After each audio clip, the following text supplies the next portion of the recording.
appreciate it. It's a real pleasure, and welcome home.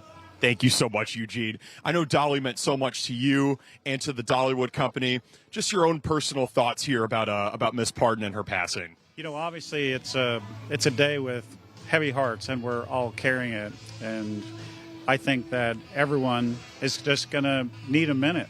And it's okay to be human. It's okay to feel all of the emotions that are busting out of our hearts as we listen to her music playing in the background. It's really easy to lose and start tearing up because of it. But we're so proud of her, and we're so proud of what she represented to us, to all 4,000 people that work here. We'll carry her light forward, and I know a lot of people are concerned that things are going to change. Things are not changing. We are very focused on being the #1 family destination in the U.S. because that's what Dolly cared deeply about. Yeah. There was some chatter, Eugene, about closing the park today to honor Dolly. What do you think Dolly would say to that? Yeah, she told me many times and actually made me promise that the show must go on and we're open to be a place for family fun, because that's really what she built this place for. That's her heart. And that's exactly what we're going to do, because people need more together time. The world's proven that to me. No doubt, Eugene. Thank you so much. I know it's a day of deep remembrance here for Dolly. I really do appreciate your time here with us this morning. Thank you. Appreciate it. Thank you so much. John, Emma, a sad day here at East Tennessee, but the fans are lining up, and people are really excited to be back here at Dollywood. Yeah, absolutely. Great stuff, Adam. We appreciate that. You know, listen to the music. Thanks, Adam. You think back, the showbiz estimate. She knew show business. Anyway, Yes. we got to go to break. We'll be right back. More First Edition after the break. It used to be common. Our newscasters had common sense. They gave it to you straight, just the facts, and real news. John Bachman is like them. He tells it like it is. Catch him every weekday on Newsmax 2. Hi folks, we're back. If you've been injured in an accident that's not your fault and you don't have an attorney, listen up. We have legal professionals standing by to answer your questions and tell you what your case is potentially worth. Pick up the phone, call now.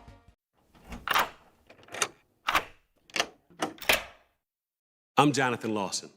If you're 50 to 85, I have an important message about security. Write down the number on your screen so you can call when I finish. The lock I want to talk to you about isn't the one on your door. This is a lock for your life insurance, a rate lock that guarantees that once you're insured, your rate can never go up at any time for any reason. But be careful. Many policies you see do not have one. But you can get a lifetime rate lock from Colonial Penn. Call this number to learn more. This plan was designed with a rate lock for people on a fixed income who want life insurance that fits their budget and is simple to get. Coverage options start at $9.95 a month, less than 35 cents a day. Act now, and your rate will be locked in for life. It will never increase, guaranteed. This is lifelong coverage that can never be canceled as long as you pay your premiums, guaranteed. And your acceptance is guaranteed, with no health questions. You cannot be turned down because of your health. Call for your information kit and read about this rate lock for yourself. You'll also get a free beneficiary planner.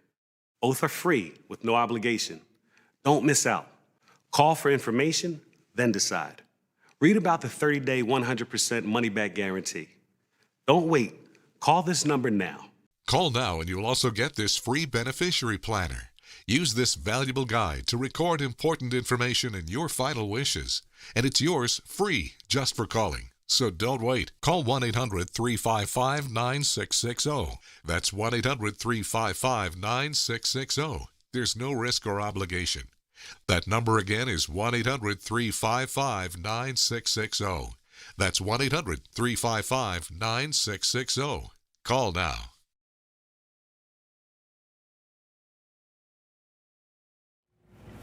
Experience evangelism like never before with the award-winning Way of the Master, Thursday and Friday on theDove TV.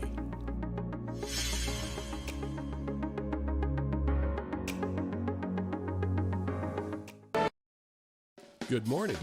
You're tuned to theDove, encouraging and informative, helping Oregon, Northern California, Idaho, and Nevada start the day with news and encouragement. This is Mornings on the Dove. Well, good morning to you and happy Wednesday. Welcome to Mornings on the Dove, because you just never know what Jerry's going to say. Don't hold your breath. Hold your breath. Yeah. Anyway, good morning to you. Happy Wednesday. A lot in the news. Of course, the whole world is saddened by the loss of an amazing lady, Dolly Parton, who passed away yesterday at the age of 80. We'll have some highlights on that coming up. Okay. It's just, it just left you kind of without any air in your lungs. Yeah. You know? Yeah. And, she is to country music, I think, what Elvis was to rock and roll.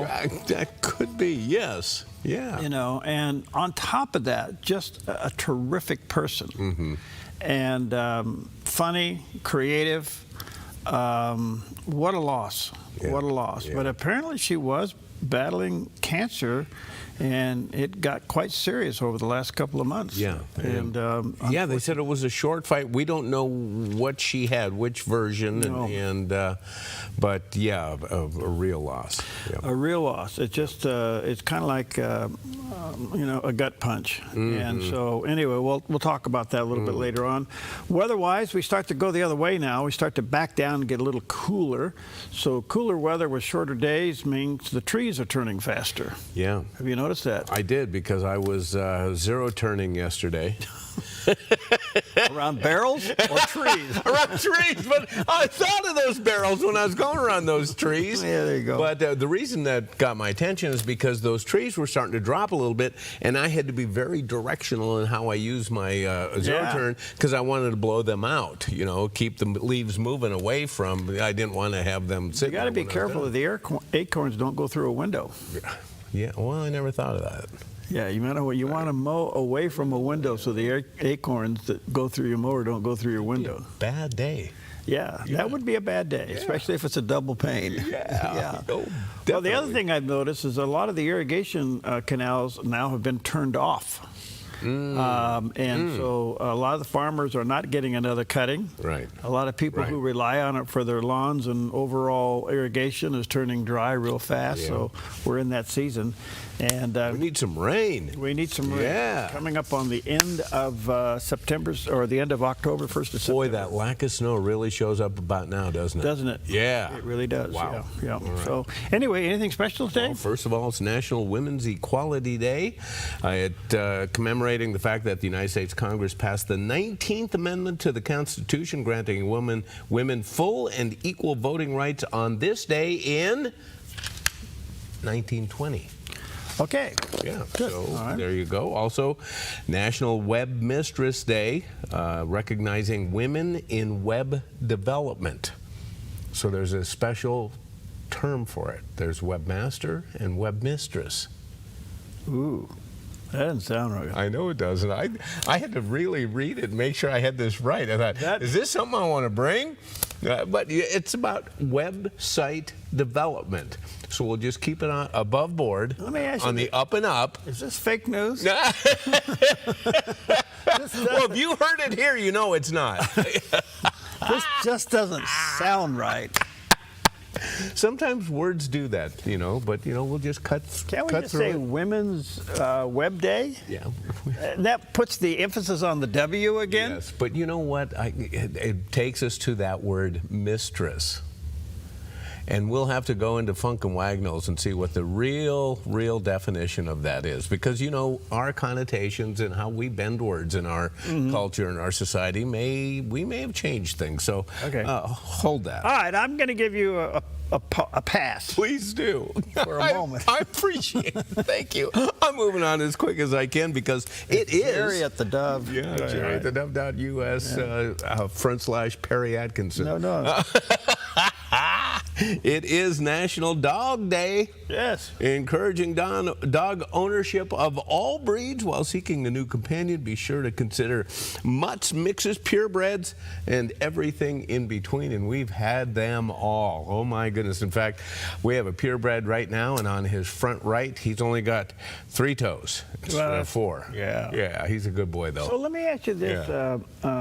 I really don't know how you can do life without a dog. Yeah. You got to have a dog. Got to have a Everybody's dog. got to have a dog. Right.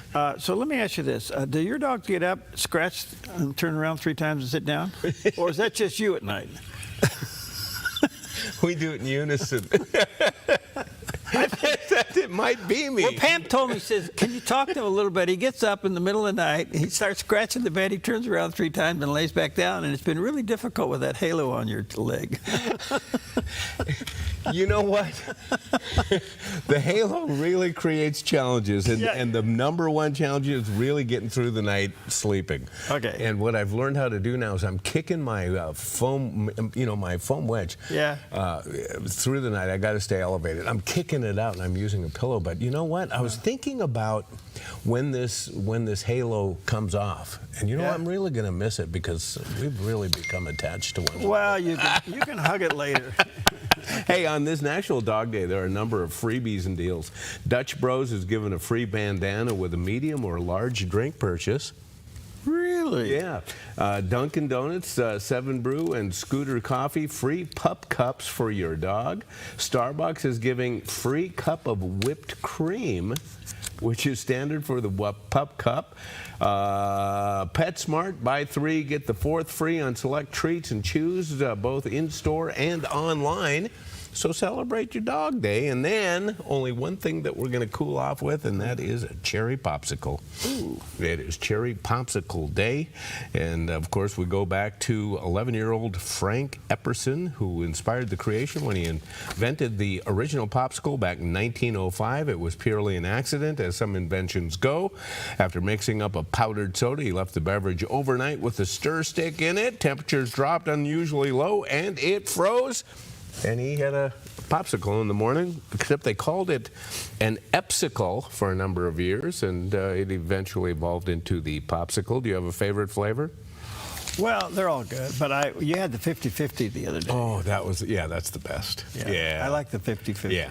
It's hard to beat that. So, but But I like cherries, so. Yeah, and it's hot and it's very refreshing. So enjoy. Get one for your pup. Because it's dog day, too. Dog day. All right. All right, here's a guy talking about the dog days of summer. Here's a look at today's weather from Grange Co-op. Across northern Oregon and southern Washington, mostly sunny skies continue in Vancouver, Portland, Wilsonville, and McMinnville with highs in the low 80s. Through the Willamette Valley, mostly sunny in Salem and Corvallis with highs of 83 and 81. Albany sees decreasing clouds and 82, while Eugene stays partly sunny with a high of 83. Central Oregon turns warmer as patchy smoke lingers in Prineville and Bend. Prineville climbs to 92, while Bend becomes partly sunny and reaches 88. Partly sunny in Sun River with a high of 86, and over in Boise, hot with a high of 97. Along the Oregon coast, partly sunny and 70 in Coos Bay with mostly sunny skies and 65 in Port Orford. Brookings sees decreasing clouds and a high of 55, while Crescent City stays mostly cloudy near 62. In southern Oregon, mostly sunny in Grants Pass and Medford with highs of 92 and 93. Clouds increase in Ashland and Klamath Falls with Ashland reaching 88 and Klamath Falls topping out at 86. In Northern California, mostly sunny and 92 in Wairika. Redding and Chico stay hot with highs of 97 and 96, while Fort Bragg sees patchy fog before turning partly sunny with a much cooler high of 63. Mostly sunny in the Bay Area with highs of 68 in Santa Rosa, 85 in Napa, 75 in San Francisco, and 86 in San Jose. For Central California, Sacramento stays hot with a high of 97, while Stockton Modesto reached 95 under sunny skies. Fresno Visalia climbed to 103, with Bakersfield close behind at 102, with heat advisories still in effect. And that's a look at your Wednesday weather from Grange Co-op. Well, look, that shot there is interesting. Wait, that's a static shot. That was about 20 minutes ago. It's a moonset. Oh, my goodness. Check it out. That's a moonset over southern Oregon. That's taken from Roxanne. That's looking out over our valley. And that's the moonset right over the western hills. Isn't that pretty? Oh, my goodness. All right, so the next shot is a live shot. I think we have there it is. Well, this is semi-live. But well, it's semi-live, yeah. Some people would debate that. This is make-believe live.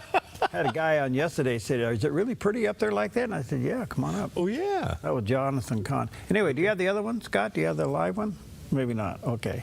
We'll get it for you here in a minute. But that was a few moments ago as the moon was kind of setting over the very cool. Okay. Well, are you all in when it comes to serving the Lord? Well, here's some encouragement with Pastor Greg Laurie. But here's the deal. We need to put our armor on and realize we're in a battle and trust the Lord. Why did the Lord purge this army? Because he didn't want any half-hearted people. And the problem is there's a lot of half-hearted people in the church today. And what's half-hearted? It's kind of like, yeah. I'm kind of in, I'm kind of out. I'll go to church this Sunday, maybe I won't next Sunday, maybe I won't for a whole month, then I'll come back and go, just half-hearted. I'll read the Bible, maybe I won't read the Bible. I'll obey God here, maybe I won't obey God here. I'll do this, I won't, and you just sort of go through life doing it without a complete commitment. And God is looking for people that are totally committed. God can do more with 300 committed people than he can do with 10,000 half-hearted followers. Which one are you?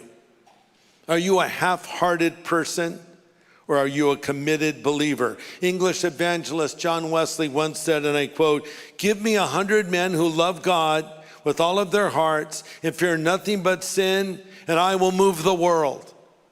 End quote. There's more than 100 here. If I could find 100 men, 100 women, 200 in total, maybe 150 of each, we could see our whole county, our state, our nation changed, who love God with all of their hearts and fear nothing but sin. There's an old song that was sung years ago. It still may be sung today. And it's called "I Surrender All." Oh, yes. Okay. It's a wonderful song. Well, one of the comedians out there took the song and said, "I surrender 50%. Because that's about all most of them do. Yes. So he turned the song in from saying, "I surrender all," which means all. All means all. Everything. Even in the Greek, it means, in the Hebrew, it means all. Okay? That's good. So all means all. So, but given what Greg Laurie is saying there, I think we say, I surrender 50%. The other 50% I'm going to control. And I'm going to manage myself. I'm going to write that down. I need to do that song again. Yeah. I surrender all. That's wonderful. Well, it's a great hymn. Yeah. It's a great hymn, yes. And it's just you got to remember the words mean something. I surrender 50%. Okay, I surrender 51%. Who's counting? Okay. Yeah. It's all. Yeah. Okay, there we go. All right, good morning to you. 12 past the hour. Let's take a look at some of the top stories.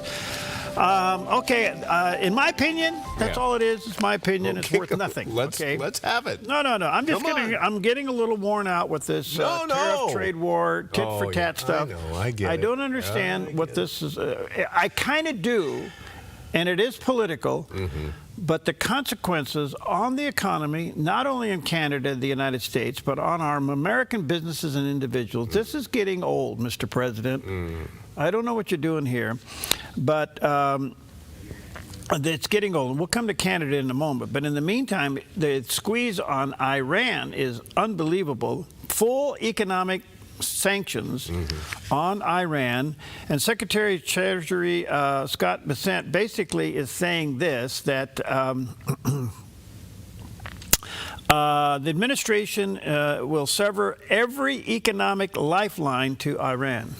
And China is responding saying, oh, yeah? Oh, yeah, right. So now we have raised a little bit of a problem with China. Oh, yeah, I'd say so. Okay. Yeah. And China's basically said, we'll take all necessary measures to firmly safeguard our own rights and interests. What does that mean? We'll take all necessary measures. That's a pretty broad statement. Well, we'll see what it is. Okay. We don't know what it is. I mean, are they going to put tariffs on goods coming from China to America? Yeah. What does it mean? They're going to try to protect shipping? Does it guard their own? I don't know. We know that they've done clandestine shipping before. They've taken cargo ships and turned them into tankers. Yeah. We've seen all kinds of weird stuff going on there. So anyway, China's getting a little bit nervous. Yeah. All right, back to Canada. This trade war with Canada has gotten from crazy to serious. Yeah. And so the Canadian finance minister says that they will target $20 billion in tariffs against the United States. And here's his comments. On August 22nd, The United States of America imposed tariffs on 50% on approximately $28 billion in Canadian goods. Those tariffs will have real consequences for Canadian workers, businesses, and communities across our nation. Canada must respond, and today we are, in a proportionate, targeted, and strategic way. Today I'm announcing that Canada will match the United States tariffs dollar for dollar, rate for rate. Okay, so this is an unnecessary war. Neither one of these countries really can afford to do this. I say afford to do it. I mean, this is in my opinion, really crazy. I don't know why we're doing this. There is a political potential motive, and that those who are encouraging Canada to put the squeeze on the United States to ruin our economy are directly connected to the DSA and to Bill Clinton's organization. Oh. So in other words, the Democrats and all of their hate for Trump is behind the scenes trying to push this $20 billion thing so that it ruins our economy going into the midterm election. Okay? The president, in the meantime, in his rhetoric, basically tells Carney up there, fall in line and knock it off. Okay, well, look, this is alley talk, and this is going to get us. This is not good. Besides, it kills free market. It just kills it. It's just. I don't. I'm sure there are those of you out there that'll send me an email. So, how do you mediate this situation? You knock it off. You go back to zero tariffs. Let the free market be the free market. Okay. If we're going to play this tit-for-tat tariff stuff, there's no end to it. Now, the problem is the president operating on borrowed time because the Supreme Court did weigh in on this. Yeah. And I don't know that ambiguity in the ruling from the Supreme Court that still allows him to play this game for a while. Of all people, Canada, we should be brothers and sisters here. Yeah, exactly. Okay, now Canada, Carney, look, he's a globalist, he's a socialist, he's all these things, but there's a little ray of hope up there. It's called Alberta. And we could be working with Alberta and really turn the thing around by just being friends. But, boy, we're not doing that. This is my opinion. But from what I understand, there is a direct connection now with the DNC working with Carney to try to hurt the American economy going into the midterm elections. So what's President Trump's response on that? We'll play tough, too. Yeah. Well, yeah. Okay. I don't know. All right, let's see here. Midterm yesterday. Oh, yeah. Okay, Darlene Graham wins the midterm runoff. What do you think about that? Well, listen to this. Now, let me back up a little bit. She wins. Yeah. Okay. Caroline Leavitt, press secretary. Yeah. She leaves. Where does she go? Where? She went over to Mega Inc. What is that? It is President Trump's campaign war chest. He's got his own campaign company outside of his administration. Really? Yeah. Is it a PAC? It's a PAC. Okay, all right. $400 million in the PAC. Oh. They gave $800,000 to Darlene Graham to do last-minute phone campaigning into South Carolina, and she walks away with the nomination big time against Republican Rep. Ralph Norman. I'll be darned. So she's the sister of the late Lindsay. Right. So now she will be the nominee up against the Democrat, and you know that will be a highly contested race, a highly emotional race, and probably a lot of money going into it. More than a couple decades since a Democrat won that. Yeah. Yeah, so there's some history here. Yeah, but if you remember Lindsay in his when he won the primary earlier in the year, the polling showed that was a tight race going in. Now, polling being what it is, okay? Right. Who's running the polls? There you go. So anyway, we'll see what's going on here. But Lindsey Graham's sister, Darlene, is now officially the Republican nominee for South Carolina U.S. Senator up against the Democrat. Well, we know the president likes her a lot. Yeah. What was her background coming into this? Well, apparently she did work for Lindsay behind the scenes a lot. Okay, all right. So she worked with him. She All right. worked for him. She did a lot of liaison work for him. So it's not as if she came into this thing Right. completely green. Yeah, she's pretty plugged in. She was Yeah. plugged in. Yeah. She hit the ground running. Okay, All right. but she's not a seasoned politician. Yeah. Which might be to her advantage. Yeah, good point. Yeah. So we'll see how this goes. Well, the sad news yesterday is Dolly Parton passed away, and a beloved country music world icon.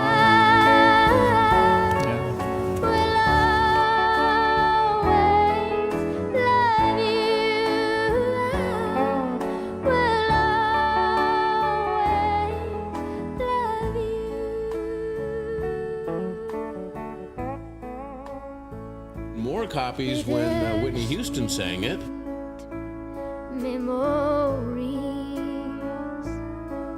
that's all I am taking with me. Goodbye, please don't cry. We both know that I'm not what you need.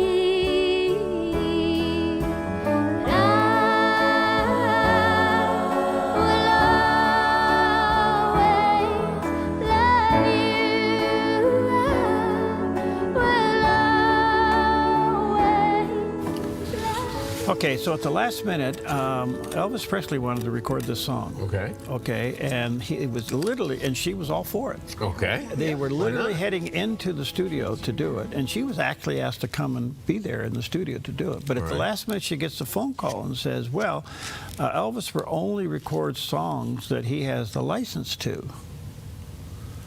And she said, well, no, this is already number one. Why would I give you the license to this song? Yeah. So he didn't record it. Yeah, but Whitney really had a hit with it. So yeah. Okay, but she didn't own the song. So, no. So Dolly made most of the money. Dolly owned the song. Yeah. Okay. Over 3,000 songs Dolly wrote. Yeah. And my goodness, yeah, that was quite a loss. Okay, so there's another part about Dolly we don't know. Everybody thinks, well, this is the end of a legend. In some way it is, obviously. But there are literally, they say they got hundreds and hundreds and even thousands of songs that she has written that have never been recorded. Yeah, well, yeah, if she wrote over 3,000 songs, not everything's published. Yeah, so it's sitting somewhere. Yeah. Okay. Right. So, but 2 years ago, Dolly was told CBS Morning News how she wanted to be remembered, and here's what she said. I want to be known as someone that cared not only just about myself and about my music and about my family, very spiritual person, but I like to help people, just like my Imagination Library, where we give books away to children from the time they're born. Once a month they get a book until they start school, and that's been a wonderful program because my dad couldn't read and write, and so that's what inspired me to do that program and got my dad involved, you know, when it started years and years ago. So now it's become a worldwide thing. We've given way over 200 million books. So I'm proud of that. So that's part of my legacy that I'm proud of. But I'd like to be thought of as a decent human being. I want to be thought of when you think of me when I'm gone. I'd like you to smile, to think, oh, she was funny, or oh, she had a good sense of humor. You know, even when she was sad, she'd make a joke about it, or you know. So I just want to be. I would just like to be known for what I think I am. Which is just a regular person. I always say I'm a workhorse that looks like a show horse, but I work. You know, I work for what I do, and I love my job. Love that I can make a living doing it, but I just hope I leave something good behind for other people to enjoy and to draw from.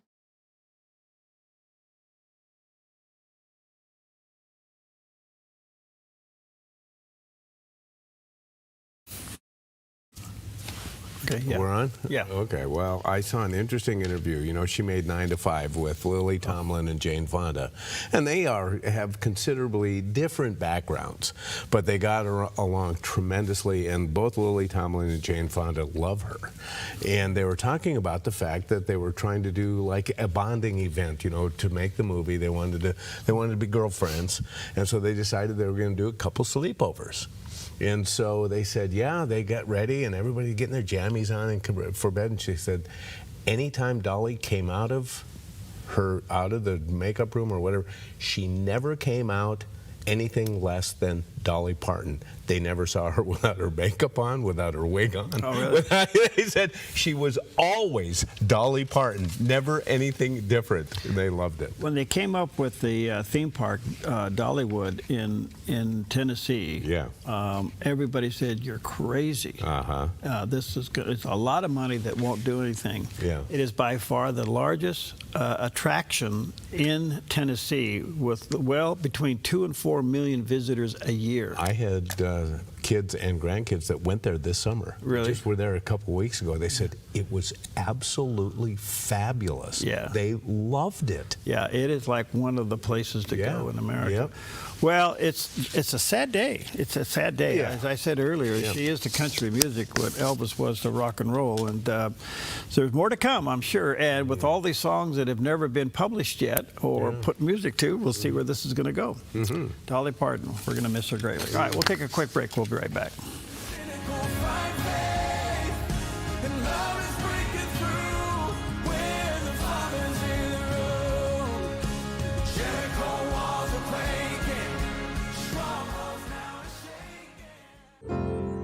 Come fall in love with Northridge Senior Living, where contemporary sunlit interiors meet old world elegance. Walk through our lovely hallways and enjoy the fun staff-led activities. Forge lasting friendships with other residents and our exceptional caregivers. Dine in style. Gather near the fireplace under breathtaking chandeliers. Our reasonably priced apartments are spacious with private balconies. Northridge is Christian-owned and operated, pet-friendly, and only 2 blocks from Asante Rogue Regional Medical Center. On-site, in-home care is available. We also offer senior adult daycare. Your loved one can spend the day with us and the evenings with you. Northridge Senior Living, your home. Jesus is the answer for the world today. Above him there's no other, 'cause Jesus is the way. Jesus is the answer for the world today. Above him there's no other, 'cause Jesus is the way. Sing along. Wednesday, an island with a dark secret. Some folks don't want this kind of history to be brought to light. About a fight. The tensions just went really high. And an injustice. The land was sold legally, but not ethically. A community uncovers its past. Very important to capture this history, to me. To find a way more forward. Watch the 700 Club Wednesday morning at 11 on the Dove TV.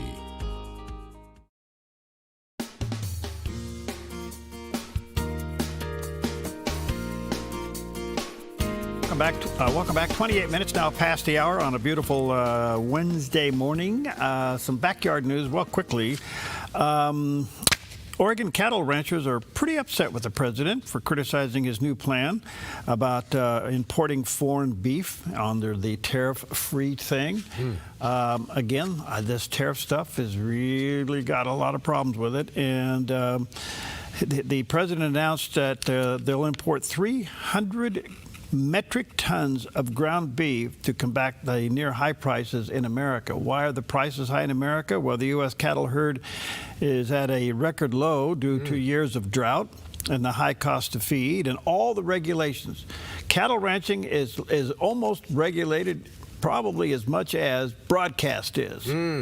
Okay? And so what's he do? He does all this funny stuff where we can bring beef in from other countries. So where are we going to bring this beef in from? Well, it's from a variety of places, which is interesting because American beef is heavily regulated, where a lot of these other things have no regulations on what food or medicine is given to the foreign cattle. We don't know. We don't know the quality of this. And the only thing I can say is if America doesn't wake up and protect the American farmer and rancher, we are in deep doo-doo. Because this is serious as a heart attack. I don't know what the game is and why we're doing this. But your beef doesn't come from Safeway and your tomatoes don't come from Albertsons. That's true. That's true. So, anyway, so much. I'll get on with that.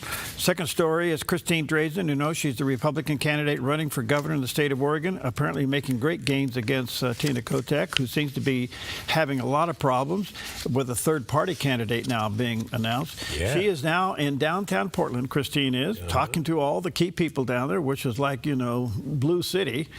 And she's talking to them, say, hey, look, are you tired of fighting hard for what you think is good? Let's give change a chance. And we can't solve all the problems, but we can certainly stop failing. And so I think she's got an excellent chance. She's doing a good job. She's well trained. She's well experienced. She understands Oregon. She understands budgeting. When you look at Oregon's record today and what we are doing, we are last in so many categories. It's embarrassing. Oh, yeah. Okay, I have right here a list of 27, right here. I have here a list of 27 things that Oregon is failing in. Education, 49th in the country. Wow. Business, 47th to 50th on business regulations and strangling. Personal income rate, tax rates, one of the highest in the country. All right? Workers' unemployment benefit laws, and the list goes on. State regulatory burdens, on down the minimum wage, everything else. Doing business in Oregon is, anyway, I hope she wins. Who's got the money in this race? Okay, that's a good question, and I kind of know the answer, but I'm not going to say that well, it's you true. know, and we have to ask because that. Okay, she is raising money. Christine is raising money and doing a good job with it, and we need to get her some more. Okay, because at the last minute, it's a real push, especially with phone calls and all the things you got to do. Oh, sure. And the reason the governor has got several $1 million sitting there that she really hasn't used yet because she didn't have to go through a contentious primary. So she stockpiled a lot of money, but her record is atrocious. Yeah, but again, the reason I ask is I'm seeing a lot of Christine ads. Yeah. I'm seeing none for Tina. Yeah, well, listen, I'll guarantee you our governor's campaign is against Trump, and what she's trying to do is tie Christine to Trump. Yeah, of course. Yeah. Okay. And of course, here's a story that gives you a reason for that. So I think the governor's going to run against Trump in trying to damage Christine. Christine is not going to necessarily have to do anything but hold up Oregon's record under the leadership of Kotek and let it speak for itself. Great point. Okay. Yep. All right. Well, speaking of which, Oregon officials have now decided they're going to continue to fight the president's voting by mail order that came down from the Supreme Court.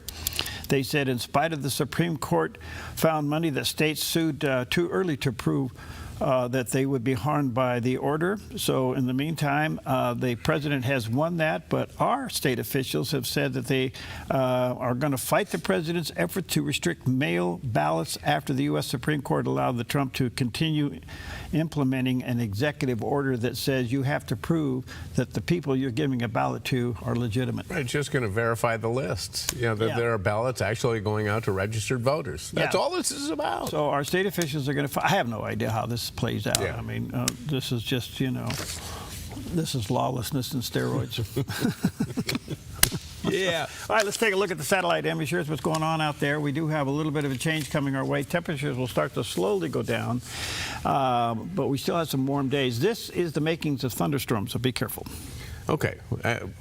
Former Vice President Mike Pence, he's popping up a little bit lately. We saw him the other day, and we see him here. What's he doing? I think he really would like to run. Do you? Yeah. But I think he's kind of like the Etzel of politics. The Etzel of politics. Now, that's like an epitaph. Well, he's a nice guy. That'd be on his headstone. The Etzel of politics. Perry Atkinson. No. I mean, he's a nice guy. He's a good Christian guy and all that. But I just don't think he's, he doesn't have the gravitas to pull it off. I love it. I'm sure this is a serious piece, but I'm trying to keep a straight face. Okay, well. He spoke with Fox News about the war in Ukraine and how the Trump administration needs to get weapons to that country. I got to tell you, the people of Ukraine are deeply inspiring. They just marked 35 years since the fall of the Soviet Union. They have supported and defended their freedom every day since. And I have no doubt in my mind that they will never surrender their freedom to the brutality of the Russian war machine. But they have some critical needs right now. I'm proud to say that the Trump administration has not stood in the way of making weapon systems available. Our European allies are purchasing and sending them to them. But the real challenge now, as you mentioned, is those ballistic missiles that Russia is beginning to fire. I think it's evidence of their desperation in this moment. President Zelensky and the Ukrainian military have literally changed the nature of warfare with their drone technology, taking attacks straight into Moscow, sinking ships in the Black Sea. But Russia firing those high-arc ballistic missiles, they're going to need some interceptors, whether they're Patriots, THAAD, or from other sources to make it through the winter. And I think the time has come for America and our allies across the free world to make sure they have them. Well, NATO has to get involved if they're going to do anything. So anyway, look, Vice President Pence, nice guy, and he's got the right answer on this, you know. But he's showing signs that he wants to run, and I'm going, oh boy. Yeah. Okay. All right. I have nothing against him. He's a good guy. It's just that doesn't seem to have the gravitas. I wrote that down, though. What? The Edsel of politics. Mike Pence. We'll be right back.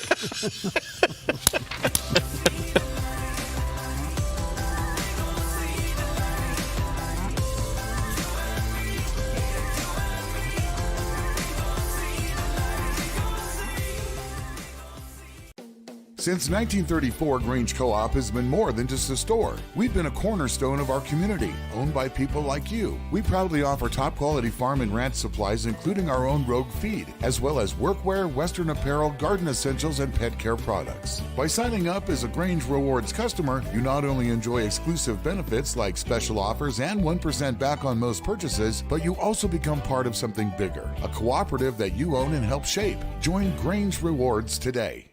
The Dove is making it easier to take our trusted, faithful content with you wherever you go with the new Dove.us website and our new Dove mobile app.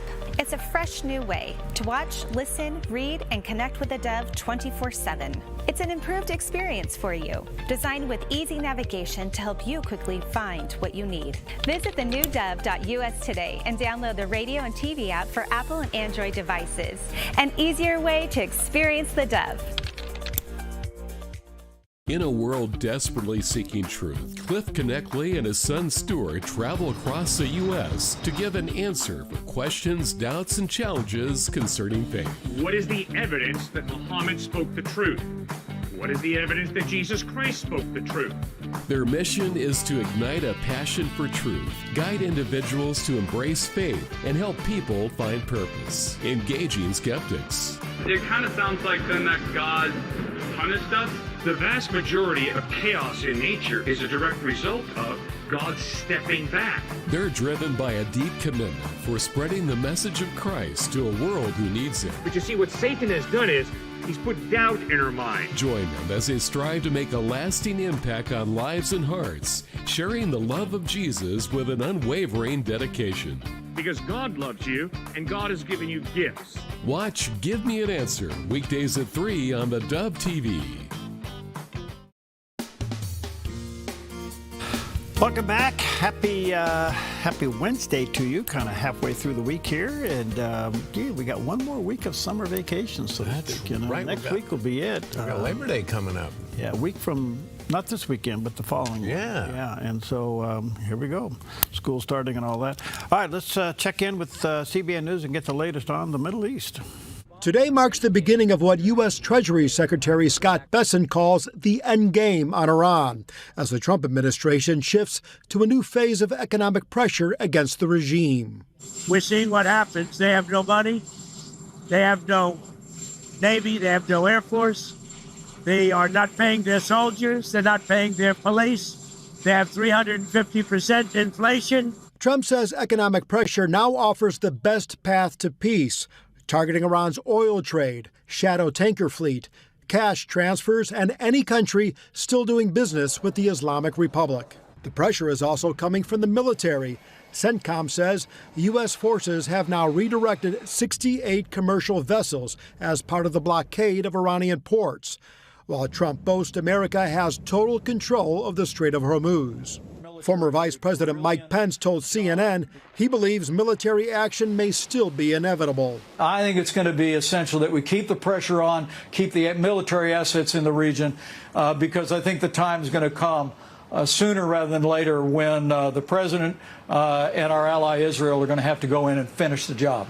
Iran's president says the expired U.S. Memorandum of Understanding remains the best option to end hostilities. But Tehran's Security Council remains combative, threatening retaliation against countries taking part in the U.S. pressure campaign. U.S. Ambassador to Israel Mike Huckabee compared the regime to a famous scene from Monty Python's Holy Grail. He slices off both arms and legs of the Black Knight.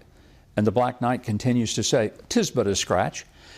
That scene reminds me of Iran. No matter how many ways they get beaten to a pulp, they pretend they're okay. Meanwhile, to Israel's north, Israeli and Syrian officials held rare direct talks Sunday aimed at diffusing tensions after Israel struck a Syrian airbase, saying Turkey's growing military presence there could threaten Israel.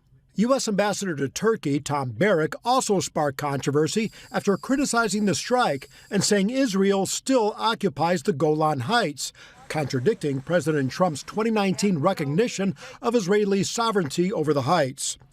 Barrack later walked that back, saying U.S. policy on the Golan is unchanged. And in Gaza, Israel is striking Hamas targets after the launch of kites toward Israeli communities. Israeli officials say the kites did not contain explosives, but believe that Hamas may be testing Israel's response.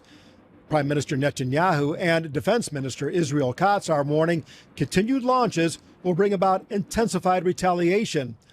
Middle East analyst Emily Schrader says the Gaza kite threat is nothing new. This is something that has been used by Palestinian terrorists for quite some time, attaching explosives to these kites. What should be a children's toy instead has been turned into a tool of terrorism. Paul Petit, CBN News, Jerusalem. U.S. Treasury Secretary Scott Bessent announced the launch of Operation Economic Outcast, aimed to cause what he called the economic asphyxiation of the Iranian regime and sanctions on any nation trying to help them. Beginning today, the actions of Treasury and other agencies will tighten the noose and block every potential source of revenue that funds the IRGC and the evil Iranian regime. We are enforcing a zero leakage approach. There will be no minimal breathing space for the regime to rebuild its capacity to inflict terror against America and the world. Bessent said President Trump is making calls to world leaders and asking them to cease their interactions with the regime. No one is above the reach of U.S. sanctions. That if they facilitate transactions and are part of the ecosystem that turns Iranian oil into money, into repression, they will be targeted. We know who they are.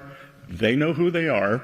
So when the hammer of U.S. Treasury actions falls upon them, they will have no one to blame but themselves. Iran's foreign ministry says the U.S. has no justification for the sanctions and is violating international law. U.S. Secretary of War Pete Hegseth says the sanctions don't rule out military operations against Iran. Economic pressure we know hurts them the most right now, but by no means are we foreclosing using kinetic strikes anywhere in the Strait of Hormuz or around Iran. In a post on X, Israeli Prime Minister Benjamin Netanyahu backed the plan, congratulating the president and secretary, writing, "You justly exact a steep price from that cruel dictatorship and from those who assist its continued aggression." In a telephone interview on Israel's Channel 14, Netanyahu also said Iran tried to murder one of his sons. And Iranian state media released a video putting a $10 million bounty on 20-year-old Barron Trump, President Trump's youngest son. Julie Stahl, CBN News, Jerusalem. All right. Well, sorry. Sorry. This is the show behind the show. Dang it. He's looking for an Etzel. Yeah. Yeah. He was online looking for an Etzel. All right, let's check out the weather. We'll be right back. Here's a look at today's weather from Grange Co-op. Across northern Oregon and southern Washington, mostly sunny skies continue in Vancouver, Portland, Wilsonville, and McMinnville with highs in the low 80s. Through the Willamette Valley, mostly sunny in Salem and Corvallis with highs of 83 and 81. Albany sees decreasing clouds and 82, while Eugene stays partly sunny with a high of 83. Central Oregon turns warmer as patchy smoke lingers in Prineville and Bend. Prineville climbs to 92, while Bend becomes partly sunny and reaches 88. Partly sunny in Sun River with a high of 86, and over in Boise, hot with a high of 97. Along the Oregon coast, partly sunny and 70 in Coos Bay with mostly sunny skies and 65 in Port Orford. Brookings sees decreasing clouds and a high of 55, while Crescent City stays mostly cloudy near 62. In southern Oregon, mostly sunny in Grants Pass and Medford with highs of 92 and 93. Clouds increase in Ashland and Klamath Falls with Ashland reaching 88 and Klamath Falls topping out at 86. In Northern California, mostly sunny and 92 in Wairika. Redding and Chico stay hot with highs of 97 and 96, while Fort Bragg sees patchy fog before turning partly sunny with a much cooler high of 63. Mostly sunny in the Bay Area with highs of 68 in Santa Rosa, 85 in Napa, 75 in San Francisco, and 86 in San Jose. For Central California, Sacramento stays hot with a high of 97, while Stockton Modesto reached 95 under sunny skies. Fresno Visalia climbed to 103, with Bakersfield close behind at 102, with heat advisories still in effect. And that's a look at your Wednesday weather from Grange Co-op. Yeah, time for a look back on one of the first tests of the new government of the United States and the president happened on this day in history. On August 26, 1794, President George Washington faced the first greatest test of the young United States government. It began with a tax, the first tax imposed directly on the American people by the new federal government. The tax was placed on distilled spirits, and farmers in western Pennsylvania, many of whom turned their surplus grain into whiskey, fiercely resisted it. The protest became known as the Whiskey Rebellion. Washington feared that if the government allowed the rebellion to continue, it could shake the government to its foundation. So he called up thousands of militia and prepared to put down the insurrection. And here's the fascinating part.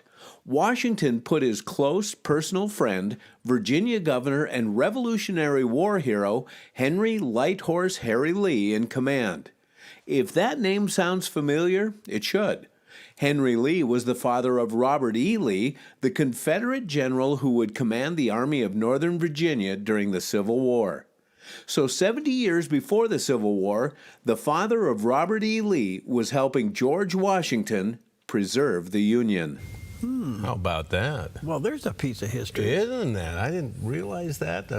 But yeah, the whiskey tax, it was the first tax imposed on the American people. In fact, tax collectors, when they went out to western Pennsylvania to collect that tax, some of them were tarred and feathered. People were so upset about it. And George Washington did something that no other president has ever done. And he actually, when they got the over 13,000 militia members organized, he put on his old general's coat and he got on a horse and led them down the path to head towards Pennsylvania. The President of the United States. Well, there you go. Whoa. Booze upsets everybody, doesn't it? We'll be right back. Yeah, boy.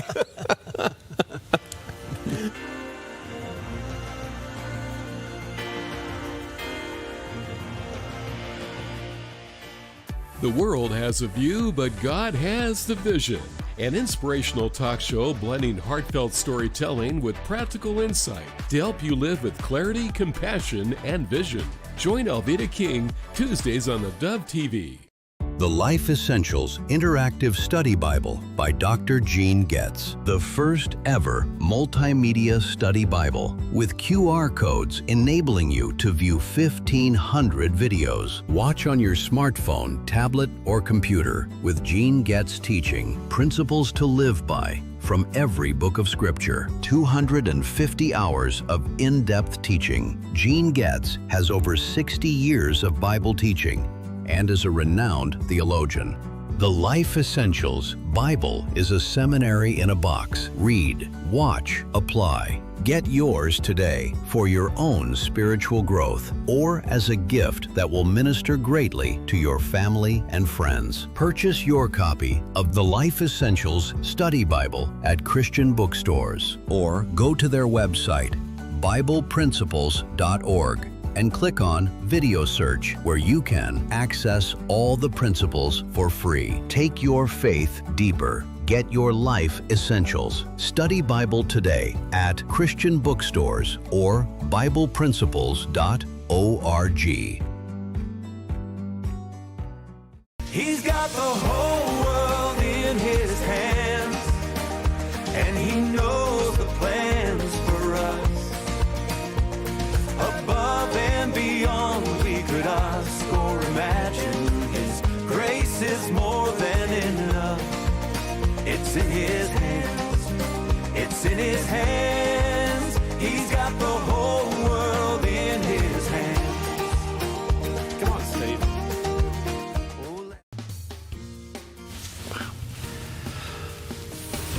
All right, good morning to you. Welcome back. 9 minutes before the top of the hour, or at the top of the show, I made a really crazy statement. So now I thought I'd back it up. Okay. Okay, and that is the problem with the war that we have going on, the tariff war between the United States and Canada, that there was a connection from the DNC trying to ruin President Trump's economic position of the country going into the midterm. Okay. I had Leighton Gray on. Leighton, I have him on the show quite a bit. He does a podcast called Gray Matter, which is kind of cute. Anyway, he's a highly respected attorney in Alberta, Canada. He's well respected, a good, solid Christian guy, and he kind of fills in the blank as to what's really going on behind the scenes here.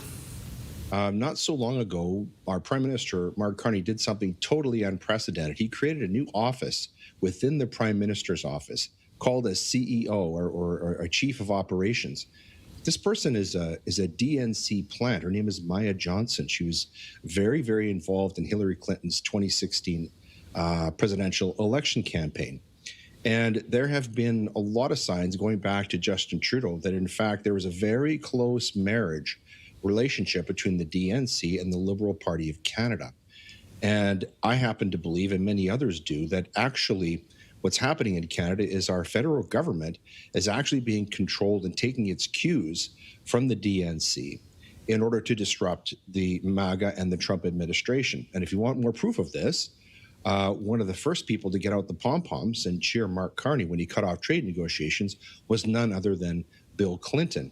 And the Clinton Foundation is very, very ensconced in Canada, has received hundreds of millions of donations from Canada and from the Canadian government. So that's level two. Here's the big level, and I think this is the most important one. What's happening in Canada right now is this government, the Carney government, is intent upon secularizing our country. He's publicly stated lies like Muslim values are Canadian values, that Canada was never a Christian country.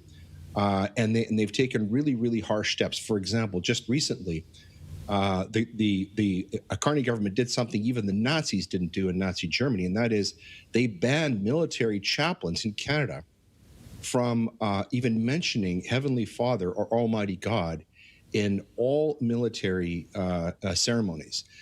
This is unprecedented and it's unheard of. But the real story is this government is intent upon driving God from the public sphere, from the public mind, and convincing Canada that we're not a Christian nation, which is, of course, is an outright lie. And so I think the real story here, with the trade being on one level and the geopolitical on another, the real story here is, again, comes back to principalities and powers. And so we have a president who not recently in July dedicated the United States back to God on your 250th celebration of the Declaration of Independence. And we have a Canadian Prime Minister who's driving God entirely, not only from government, but from public life in Canada. Wow. No, look. Wow. He's well respected throughout the entire country, and Alberta could be the exception up there because Alberta could become independent. Alberta's thinking seriously becoming independent because they don't want to lose their Christian virtues and values. Okay. So we'll see what happens there. Yeah, good stuff. Yeah. All right. Well, here's a story about how a man became an angel to a woman he had never met before. When a Bronx mother lost nearly everything in an apartment fire, she was struggling to provide for her 3 children while living in a hotel. Then, a complete stranger saw her story on the news. Scott Evans had never met Nina Chambers, but he felt he couldn't simply watch her struggle and do nothing. He tried to put money directly in her bank account, but when that didn't work, he contacted the news station and was eventually connected with Nina. Evans gave her $3,000 to help buy food and get her children ready for school, and he asked for nothing in return. Nina called him an angel. Even more remarkable, Nina has since found a new apartment, earned her degree in human services, and now has a goal of her own: to get back on her feet and someday pay that kindness forward. Sometimes you don't have to know someone to change their life. You just have to see that they need help and decide to help. Amen. Yeah, man. Yep. Boy, we got, the heart of America is still good. Yeah. And it's being covered up by the nonsense. Right, and I think there's more of this going on than people realize. Yeah. Yep. Find a place to serve and serve with all your heart. Yes, indeed. Yeah. Yep. I surrender all. Yes. Not yes. 51%. Perfect. Psalm 138, verse 3. And on the day I called, you answered me. My strength of soul you increased. Call on the Lord. He will strengthen you. You ever just need a soul bump? Call on the Lord. He'll give you a soul bump today. All right. We'll be right back.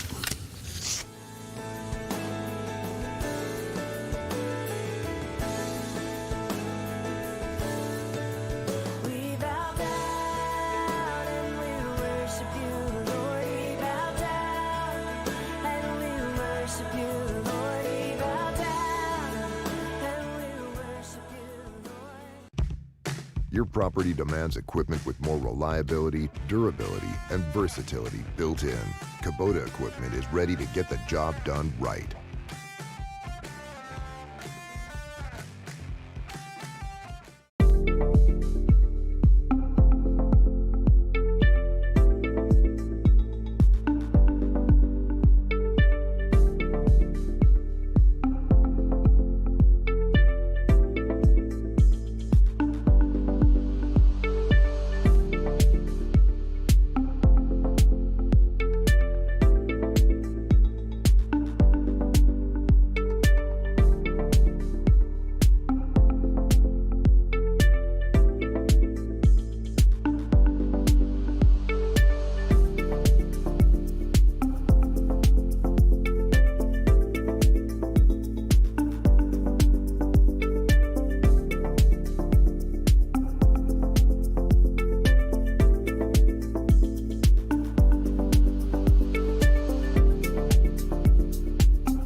If you don't drive it, donate it.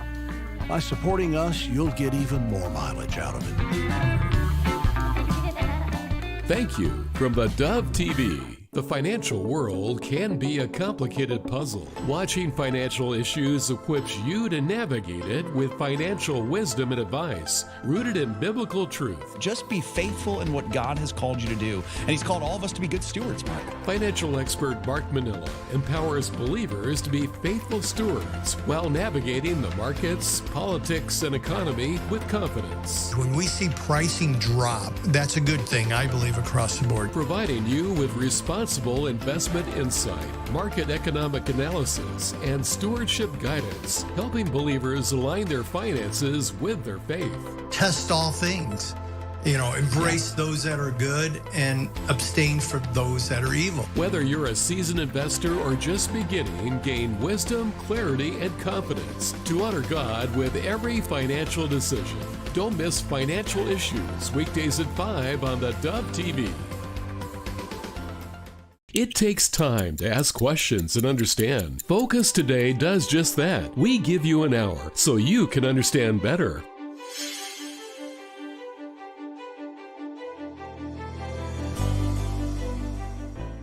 You're tuned to the Dove, encouraging and informative, helping Oregon, Northern California, Idaho, and Nevada start the day with news and encouragement.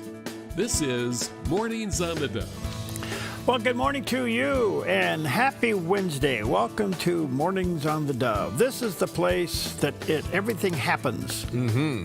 And then Jerry interprets it. Yeah. I correct it. And it goes out over the air.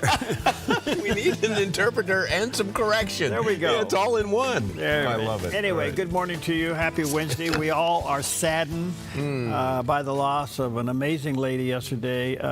Dolly Parton passed away yesterday at the age of 80. Mm-hmm. And it appears, was well camouflaged, but it appears she was suffering with cancer. Yeah. And also, it appears that it actually hadn't been going on very long. No. Yeah. She did cancel a couple of shows. I guess the biggest one was in Las Vegas. And anyway, she passed away yesterday at the age of 80.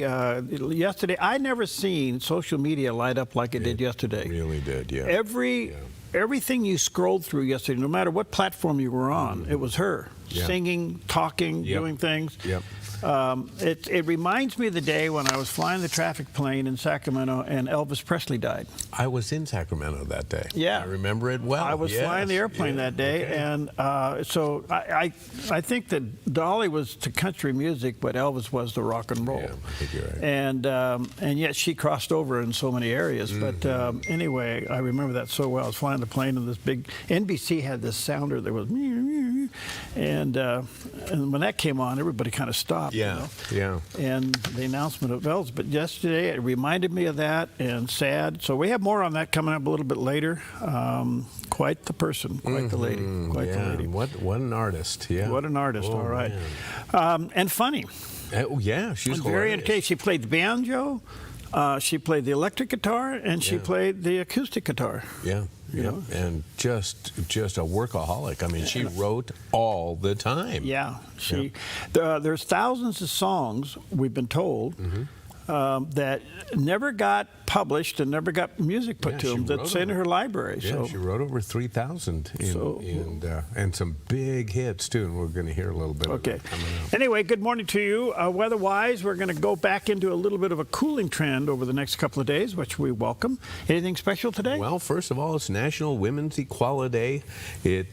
We look to the United States Congress, which passed the 19th Amendment to the Constitution, granting women full and equal voting rights on this day in 1920. Wow. So, yes. And, boy, I know a lot of households that there's a lot of women's equality.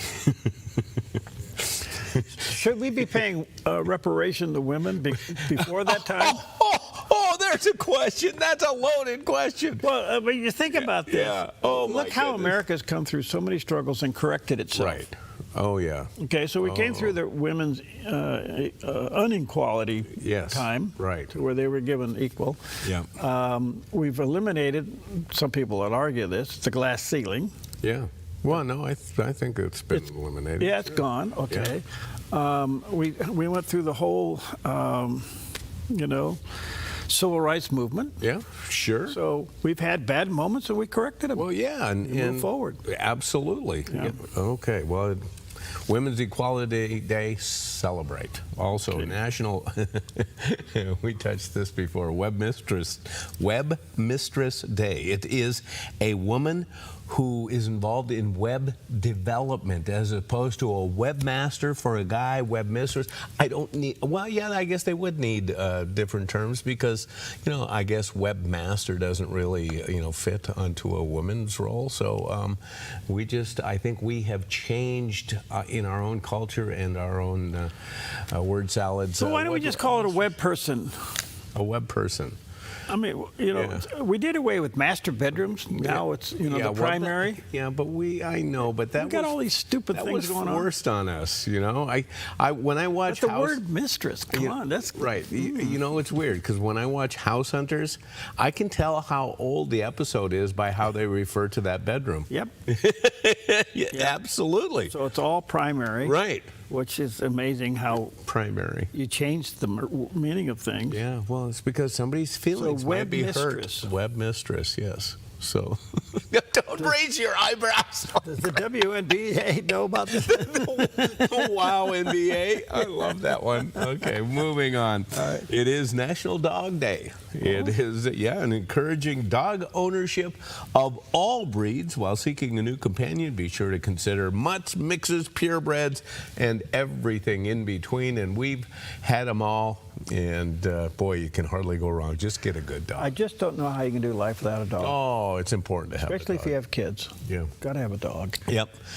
I except that middle of the night thing, and this has happened more than once at my house. You get that nice cool breeze coming in your window at night, and then you hear the dog out there messing around. You go, what's going on? And then all of a sudden, that aroma is wafting in. Oh, a skunk? Yes, yes. The dog is protecting its territory against Little Black and White. Does your dogs get up and scratch the bed, turn around 3 times and sit down?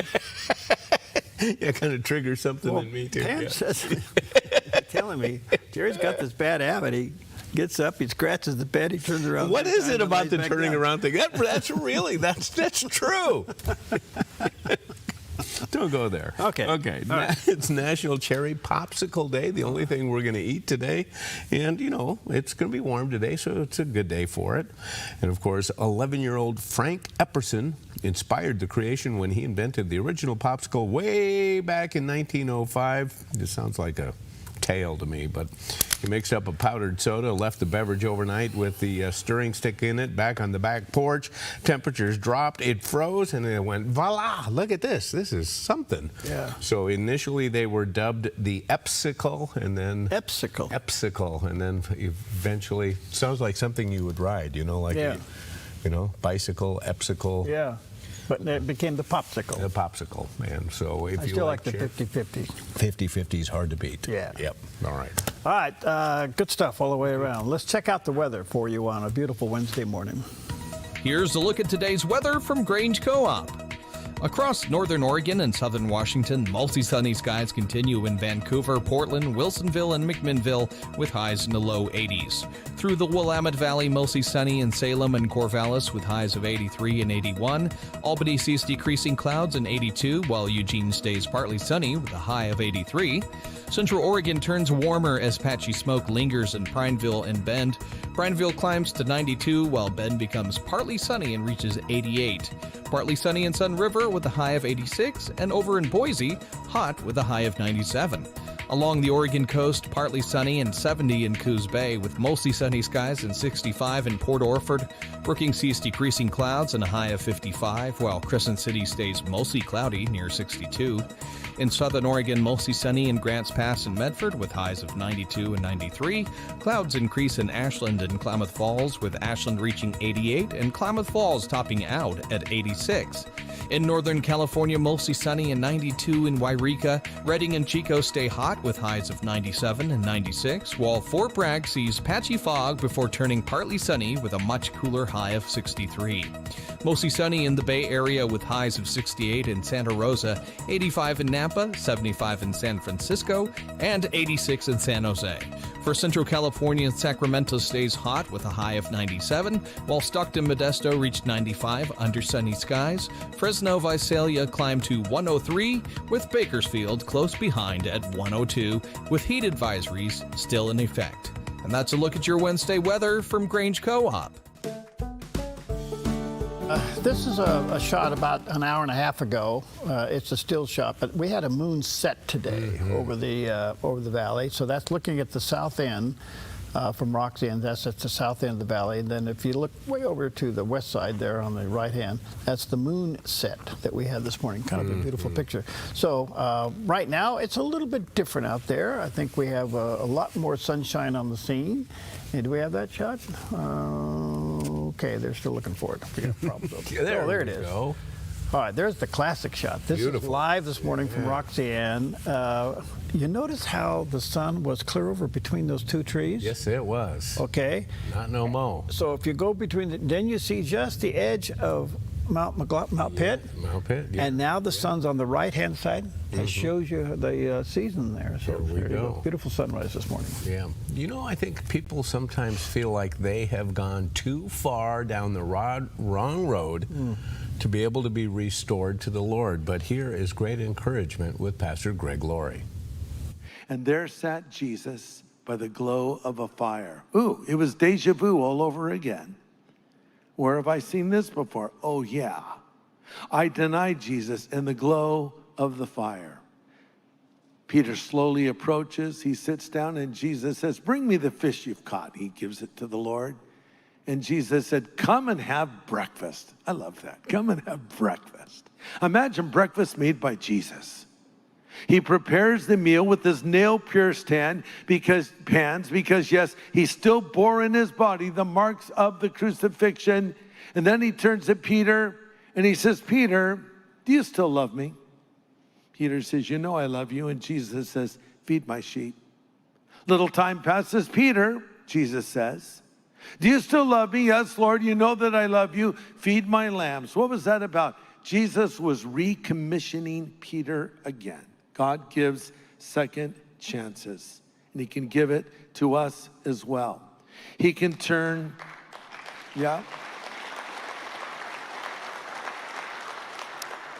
he can take losers and turn them into winners. He can take you and restore you again. God says in Jeremiah 3:22, "Return, you backsliding people, and I will cure you."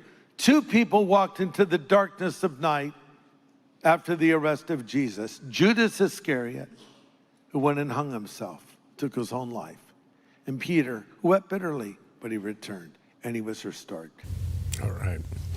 One of the most fascinating stories in the Bible.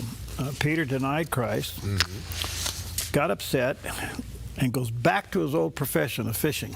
Yeah. Yes. And Jesus calls him out of the boat, feeds him breakfast, and calls him back into ministry. Yeah.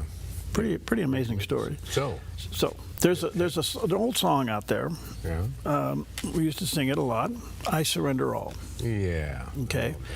And today I think I heard a comedian one time change it. "I surrender 51%."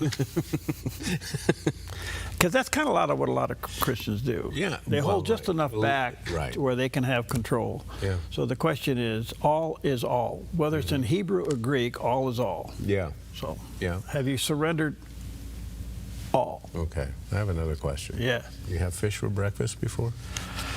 Have I had fish for breakfast before? No. Yeah.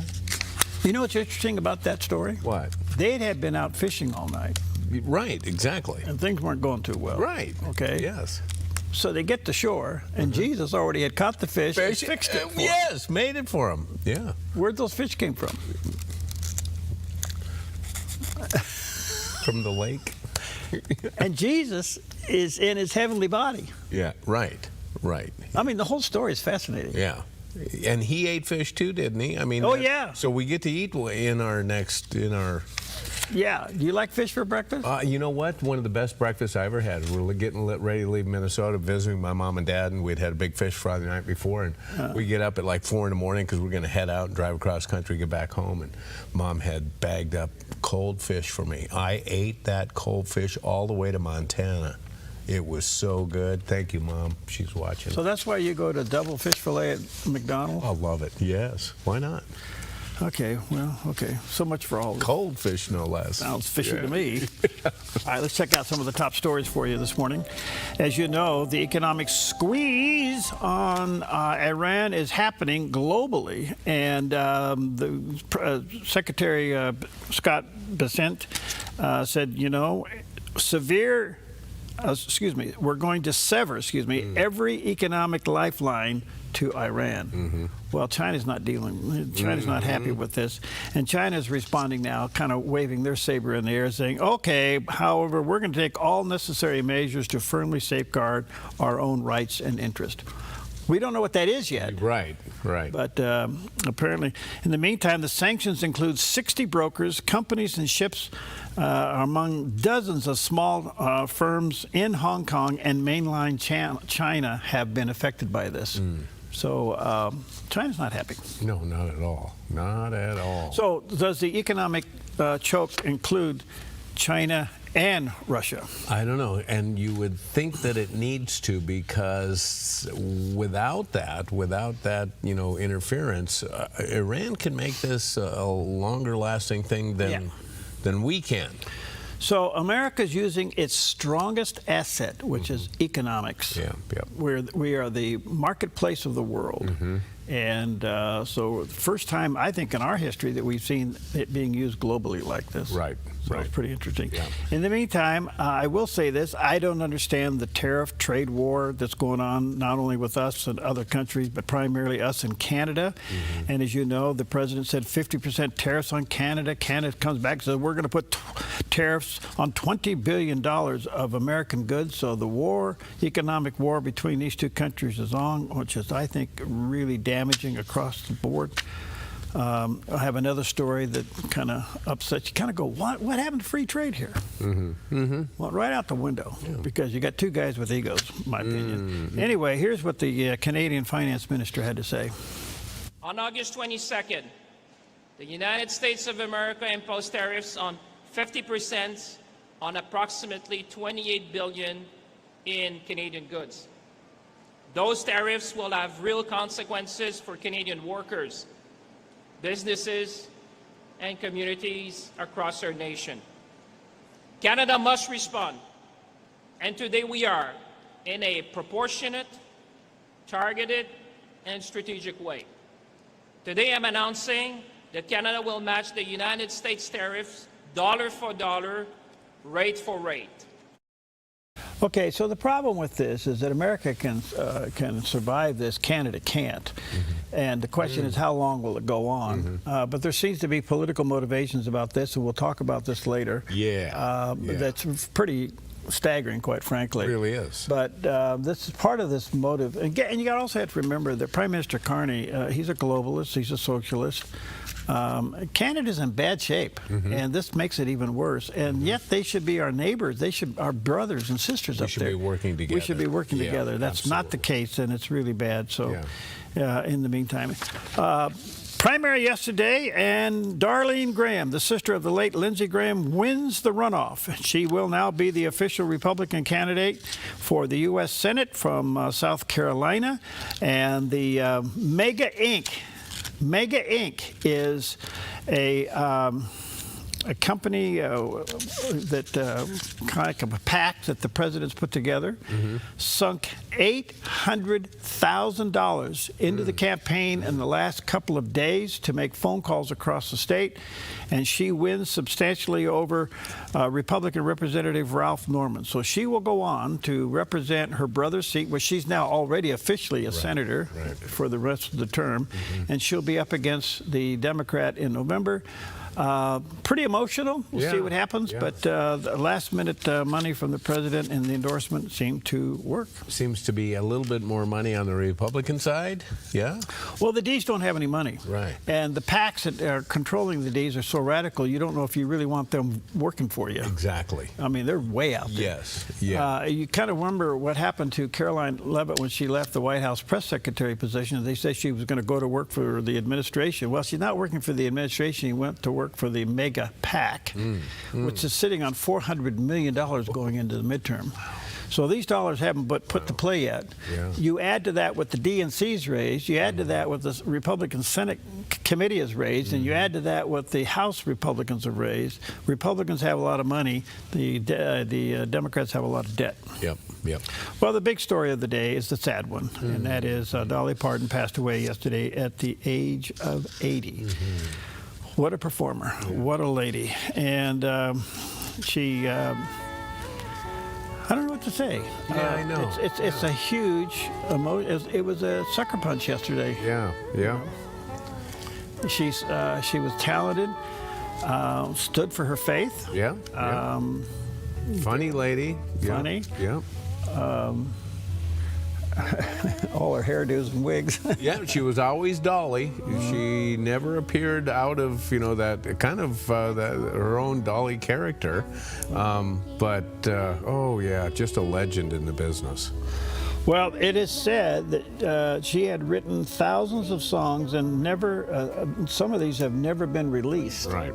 So it looks like a legacy is yet to be experienced here of her music that has never been released or put to music. So we'll see what happens. Yeah. But that song there that she's singing, "I'll Always Love You," as you mentioned, Whitney Houston took it. Yeah, for the Bodyguard. Yeah, for the Kevin Bodyguard. Costner loved that. He was the one that grabbed it and had Whitney do it. Yeah. And boy, it was a huge hit. And of course, Dolly raked in the money on that because She owned the song. She owned the song, right. So she at one time got this phone call that Elvis was going to record it.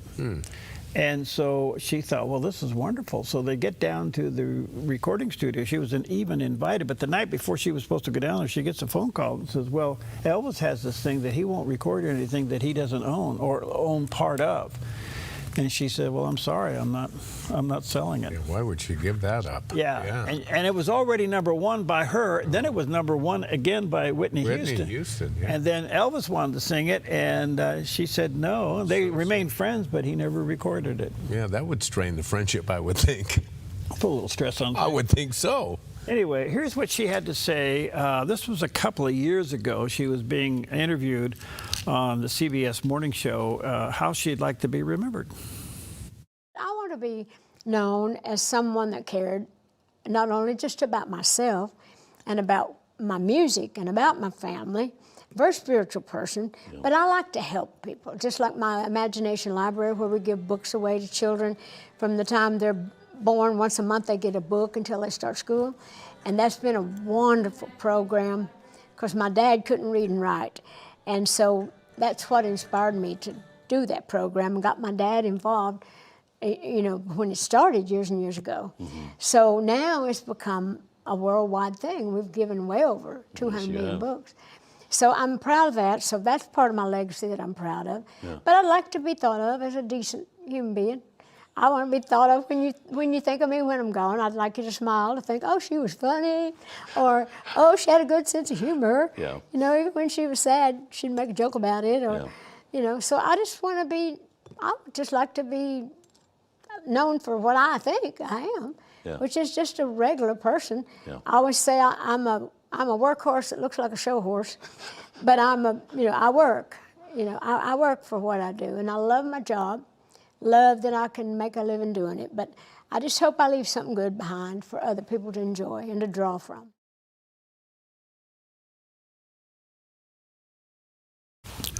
Well, look, it's really a sad day. Yeah. She went on to develop Hollywood, which everybody said was, it's Hollywood, Dollywood. Yeah.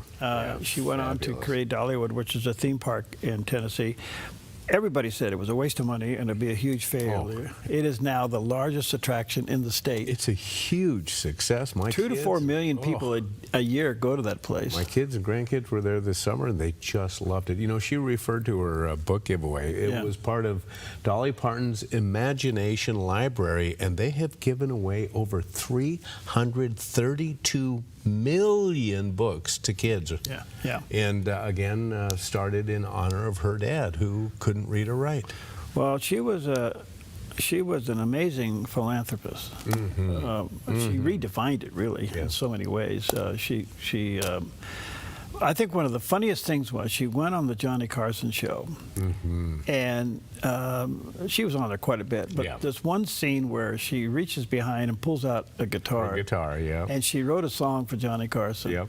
And she starts playing the guitar and singing the song about how her success all started when she ended up on the Johnny Carson show. It's fabulous. It's a great song. We need to get that. Yeah. So, anyway, Dolly Parton, 80. Apparently, she did battle cancer severely in the last couple of months. It kind of snuck up, and nobody really knew about it. And so she'll be greatly missed. As I said earlier, she's kind of like to country music what Elvis was to rock and roll. You know. So.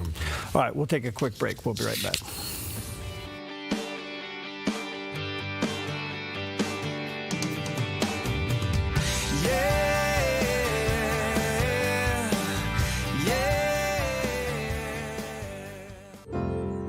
Come fall in love with Northridge Senior Living, where contemporary sunlit interiors meet old world elegance.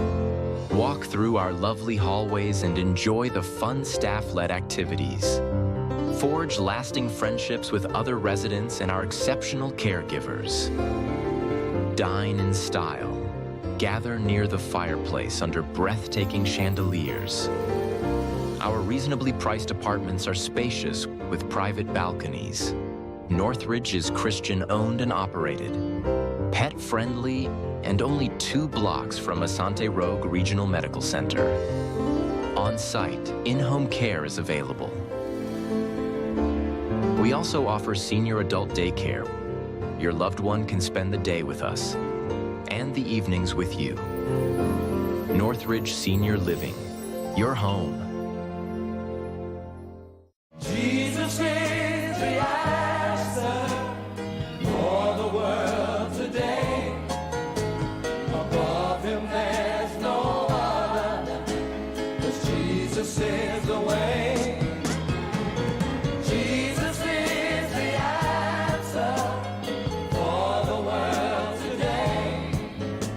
Above him there's no other, 'cause Jesus is the way. Sing along. Take the Dove TV wherever you go worldwide. We're seen live 24/7 and streaming on demand on all major platforms, including Roku, Apple, Google, and Fire TV. Plus, you can catch the Dove TV and radio online at the new thedove.us and the Dove's new mobile app. Download today. Bring powerful, God-centered content and news with you wherever you go. From the Dove, encouraging and informative.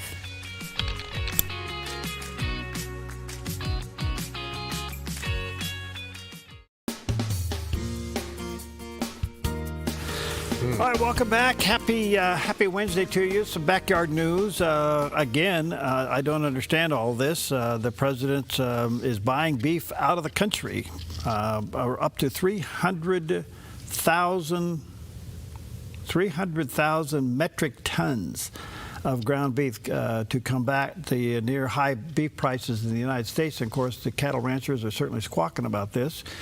And a lot of the cattle ranchers are suffering because, you know, we've had a drought for a couple of years. But I don't think we realize the cattle industry in America is so heavily regulated now. And yet here the president's going to go ahead and buy beef from another country that has none of the regulations that our cows have, especially when it comes to feed and medicine. And I don't blame them for being upset. We in America need to understand something. Your beef doesn't come from Safeway, and your tomatoes don't come from Albertsons. And the American farmer and rancher, if we don't protect these industries, we're in serious trouble. And so they're upset, and this was done by the Oregon cattle ranchers and criticized the president. It was even done right here as they gathered in Jacksonville. Sent the president and say, hey, what are you doing to us here? So I get it. All right, Christine Drazan is the Republican candidate for governor in the state of Oregon. She's making headway. Some of the polls show her ahead. She's doing a good job, and she's going right into the heart of Portland and talking to the business owners there and say, hey, look, do you like these things you're looking at and these conditions and the way you're doing business? We can't fix everything in one term, but we can certainly stop failing. and start fixing. Good point. Yeah. So she's making a good point there, and she's gaining momentum. I look forward to having her on the show here shortly. She's a great lady, and it looks like we could get a Republican governor. Christine, Tina Kotek's in serious trouble. Do we dare say that out loud? It's been a long time. We've had some hopes before. Yeah. And I want to say to the people, say, well, what good would it do if we get her, because all the agencies are still, run by. Well, first of all, the governor has the authority to replace agency heads. Yeah. Okay. Yeah. And you start the process. We can't have this cynical attitude, why bother, it's so messy. Well, we see how messy it can get. We've seen it on a national level, trying to drain the swamp. Yeah. Do we have a swamp here in Oregon?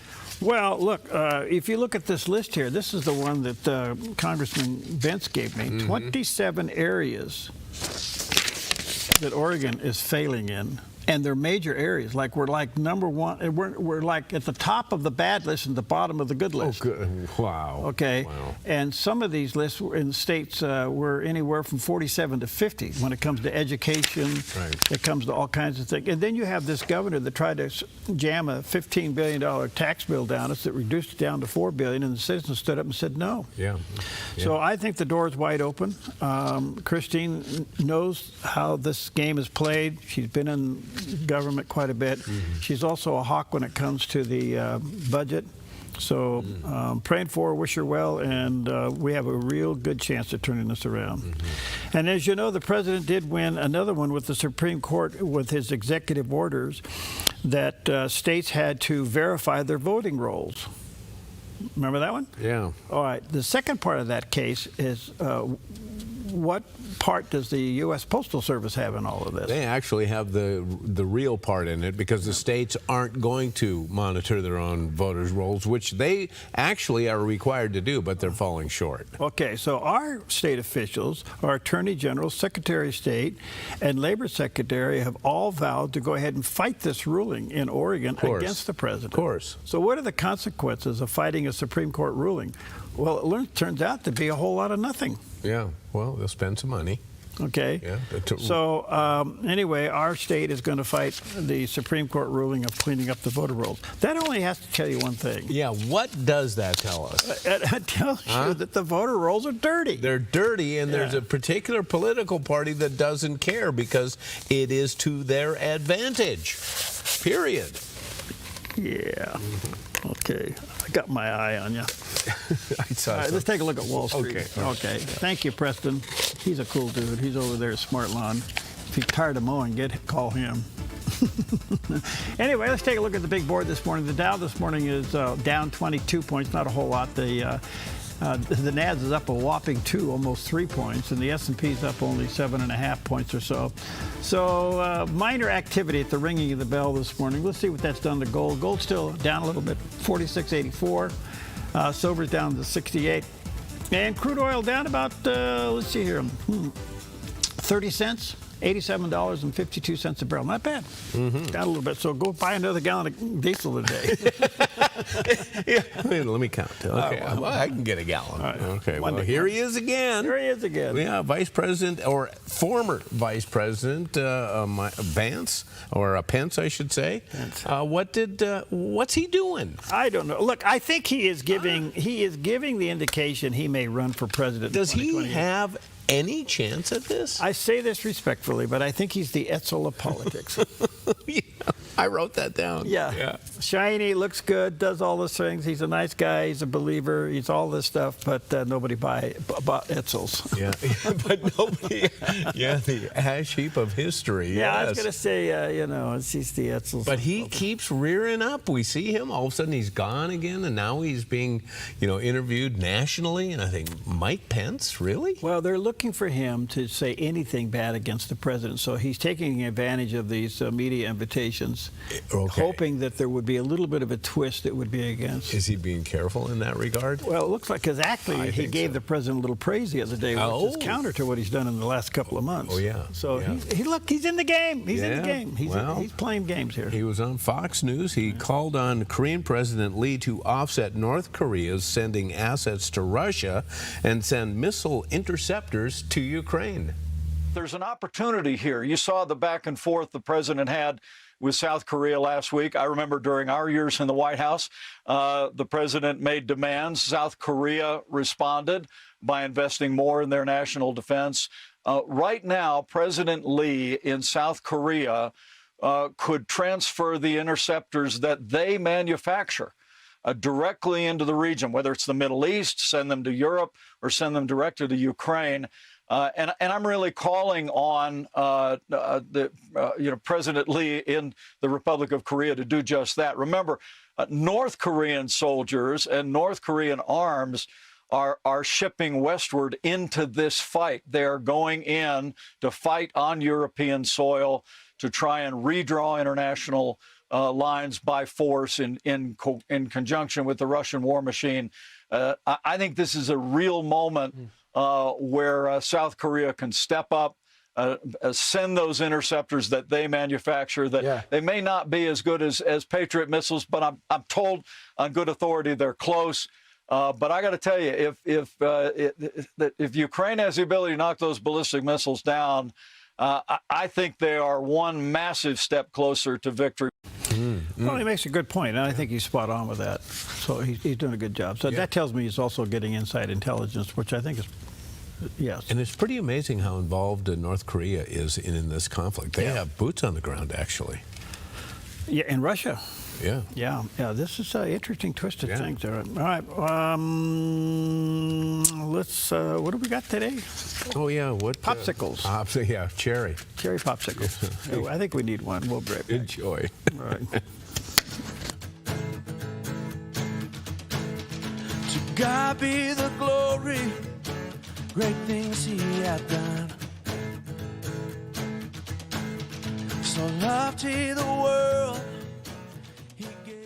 Your yard is where life happens, but it can be muddy and hard to maintain. Enjoy a maintenance-free artificial turf lawn all year round with Smart Lawn LLC. No mowing, no fertilizing, no watering.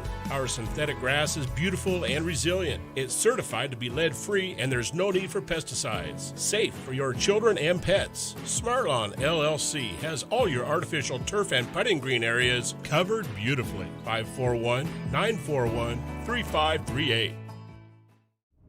When life feels heavy, your body feels it, your mind feels it. That is why I created Organic Elements Wellness Spa, a place where wellness is not a luxury, it's a way of life. Step into our wellness lounge with a Himalayan salt room, infrared sauna, steam room, and invigorating cold plunge. Restore your nervous system, detox your body, and clear your mind. Then experience customized massage, advanced skin therapies, and result-driven facials, all designed to help you look as good as you feel. There's nothing else like this in Southern Oregon. This is your space to heal, to reset, to glow. Call today to book your private wellness party for up to 15 guests or surprise someone special with a gift certificate. Visit Organic Elements Wellness Spa on East Main Street in Medford. Book online at organicelementspa.com. Wellness is wholeness. Voted best of Southern Oregon. Pastor Jack Hibbs, championing religious liberty, a deep love of God, freedom, and America. You may have seen him in the news during COVID as he pushed back against government-mandated church closures. Now you can see him on theDove TV every weekend on Real Life with Jack Hibbs. Learn, grow in your faith, and impact the world with authentic biblical teaching. Watch Real Life with Jack Hibbs Sundays at 10 a.m. and 7 p.m. on theDove TV. Welcome back at 23 before the hour on a beautiful Wednesday morning. A little cooler, which we kind of like, you know. Yeah. That's nice stuff. All right, well, the Middle East is the Middle East, Iran and Israel and all of that. Let's check in with CBN News and get the latest update. Secretary of State Marco Rubio is reinforcing the administration's policy of unprecedented economic pressure on Iran and nations that do business with the regime. The approach is expected to remain in place through the U.S. midterm elections in early November, but Rubio says the military option is still on the table. China is pushing back against the economic pressure campaign, warning against what it calls illegal unilateral sanctions. China will do everything necessary to firmly safeguard its rights and interests. Inside Iran, the economic crisis is reaching a critical point, and ordinary citizens are paying the price. The country's currency, the rial, has plunged to a record low, while inflation is running at 87%. Last year, since the 12-day war, business has kept crashing and stalling. Everyone is like me. We've been barely getting by. Middle East analyst Emily Schrader says people inside Iran are ready to resist the Islamic Republic, but they need support. They are ready to use their own lives, to use their own bodies to fight back against the Islamic Republic. They don't feel that they have the necessary arms. That's the #1 message that I'm getting from people on the ground inside of Iran. Meanwhile, Washington is turning up the pressure on Iran's leadership, offering up to $10 million for information on senior IRGC leaders, including Supreme Leader Mujtaba Khamenei. At the same time, Rubio announced the U.S. has officially removed Syria from the U.S. list of state sponsors of terrorism after 47 years. Today, Syria shakes off a dirty stain. I extend my sincere thanks to U.S. President Donald Trump. And in Gaza, the U.S.-backed Border Peace issued a rare warning, telling Israel to limit fire to genuine threats. It's also calling for all militant activity in Gaza to stop, including flying kites, which have been equipped with bombs and flown into Israeli territory in the past. And Middle East Bureau Chief Chris Mitchell joins us now from Jerusalem. Chris, the U.S. says it is holding off on new strikes against Iran for now and turning up the economic pressure. Does Israel believe that sanctions can accomplish what military strikes haven't? Well, I think they're waiting and watching like everyone else is to see what's going to happen to the regime and what kind of economic impact. Secretary of Treasury Scott Bessent says, this is unprecedented in the history of the world, not only sanctions on the regime, but on sanctions or allowing any economic activity with Iran. So I think here in Israel, they're waiting to see what's going to happen, hoping, like everyone in the U.S. as well, that the regime could fall and that they could stabilize the region. But we'll see, Charlene. Many people are just praying, see what's going to happen. Hoping and praying. Well, the Trump administration, Chris, is calling this new economic campaign an economic D-Day for Iran. How vulnerable is the Iranian regime right now? I think it's very vulnerable. I mean, as we saw in our report that, people saying after the 12-day war, which was in June of 2025, this was just devastating to the economy and to the people of Iran. The regime right now seems to be going into survival mode, doing what they can to survive. The question, Emily Schrader raised it in her interview there, can the people rise up? There are people ready, as she says, to use their own lives, their own bodies to fight back against the Islamic Republic, but they don't have the wherewithal. They don't have arms simply to rise up against the regime. We know back in January, literally tens of thousands were killed in those protests. Another Iranian expert told us, Charmaine, the executions are continuing, the arrests, the imprisonment. Right now, the world is focused on the price of oil, the Strait of Hormuz. But the expert I talked to and others say it's really important to remember the people. This all started with their protests in December of 2024. Important to pray for them. And he believes that the regime may end with what he calls a tsunami of protests. And that's what he's expecting and hoping for. Well, Chris, let's turn now to Gaza. The U.S.-led Board of Peace has now told Hamas to stop these kite launches. Why has something as simple as a kite become such a serious issue for Israel? Well, some people believe, Charmaine, it's part of psychological warfare, bringing back terrible memories for Israelis in southern Israel. Back in 2018, Palestinians began launching hundreds of kites. These were balloons with incendiary devices, burning fuel, Molotov cocktails. And what they would do is drift over into southern Israel, and they burned literally thousands of acres of agricultural land. It was very low tech, but very highly effective, overwhelmed the firefighters. Farmers were watching their fields being burned. They destroyed nature reserves. So Israel is vowing, especially after October 7th, this is not going to happen again. And even though it seems simple as a kite, there are very bad memories several years ago for all the Israelis down in southern Israel. Wow. Okay. Update. All right, let's check out the weather as you head into your beautiful Wednesday. Here's a look at today's weather from Grange Co-op. Across northern Oregon and southern Washington, mostly sunny skies continue in Vancouver, Portland, Wilsonville, and McMinnville with highs in the low 80s. Through the Willamette Valley, mostly sunny in Salem and Corvallis with highs of 83 and 81. Albany sees decreasing clouds in 82, while Eugene stays partly sunny with a high of 83. Central Oregon turns warmer as patchy smoke lingers in Prineville and Bend. Prineville climbs to 92, while Bend becomes partly sunny and reaches 88. Partly sunny in Sun River with a high of 86, and over in Boise, hot with a high of 97. Along the Oregon coast, partly sunny and 70 in Coos Bay with mostly sunny skies and 65 in Port Orford. Brookings sees decreasing clouds and a high of 55, while Crescent City stays mostly cloudy near 62. In southern Oregon, mostly sunny in Grants Pass and Medford with highs of 92 and 93. Clouds increase in Ashland and Klamath Falls with Ashland reaching 88 and Klamath Falls topping out at 86. In Northern California, mostly sunny and 92 in Wairika. Redding and Chico stay hot with highs of 97 and 96, while Fort Bragg sees patchy fog before turning partly sunny with a much cooler high of 63.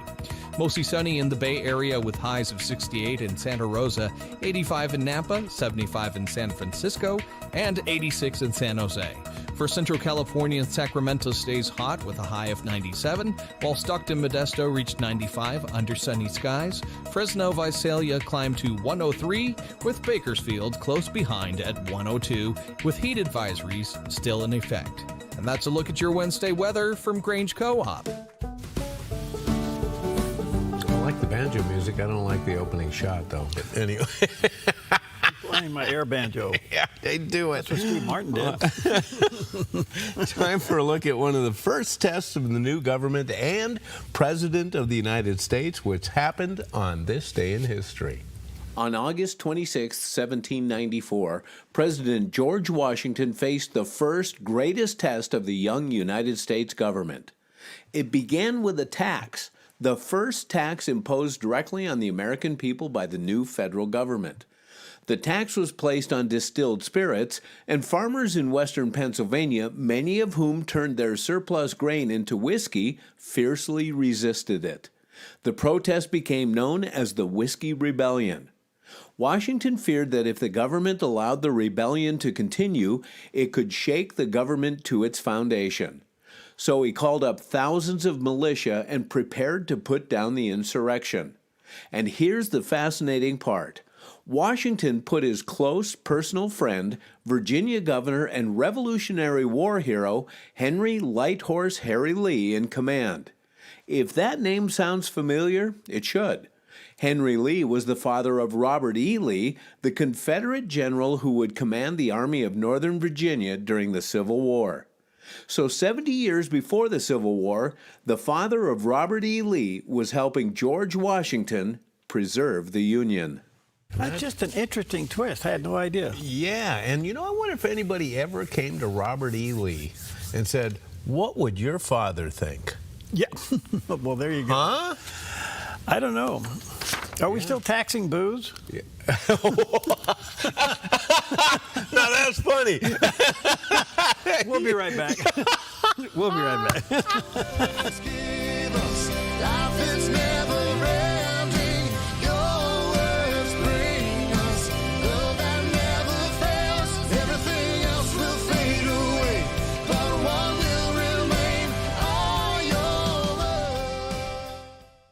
The Salvation Army fleet of vehicles is critical to providing essential services in our community, from picking up food for our food pantry to taking kids to camp and youth programming. We rely on Kelly's Automotive to keep us on the road so we can continue to provide the needs of our community 365 days a year. And we can't do that without our fleet of vehicles in Kelly's Automotive.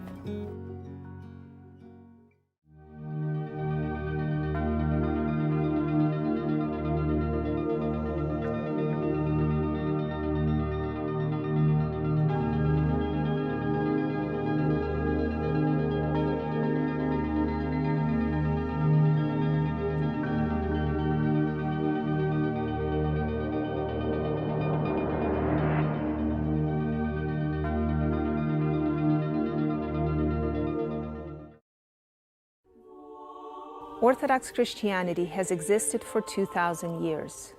Yet many people know very little about its history, its worship, or the ancient Christian faith it preserves. Hi, I'm Paulina Leiser.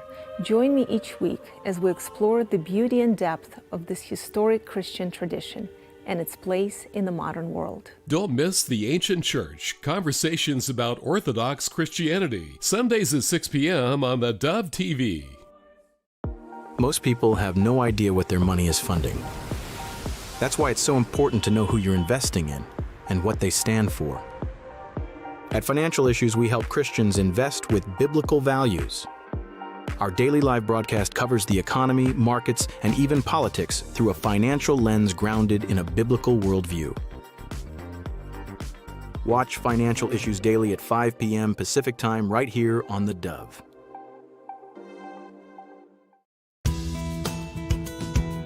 All right, welcome back. 11 minutes before the hour. This next little clip is pretty important because as much as we don't understand the tit-for-tat tariff war between the United States and Canada, can we be friends? Can we be neighbors? You know, apparently there is a motive behind it. Leighton Gray. Leighton is a well-respected and highly recognized attorney in Canada. He's in Alberta.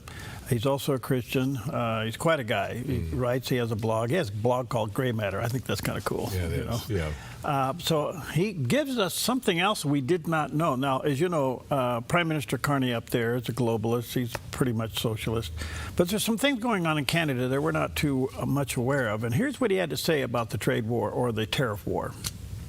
Not so long ago, our Prime Minister, Mark Carney, did something totally unprecedented. He created a new office within the Prime Minister's office called a CEO or a Chief of Operations.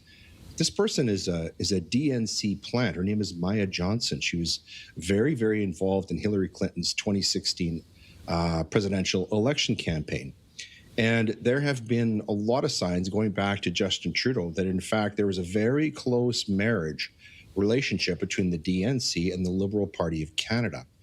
And I happen to believe, and many others do, that actually what's happening in Canada is our federal government is actually being controlled and taking its cues from the DNC in order to disrupt the MAGA and the Trump administration. And if you want more proof of this, one of the first people to get out the pom-poms and cheer Mark Carney when he cut off trade negotiations was none other than Bill Clinton.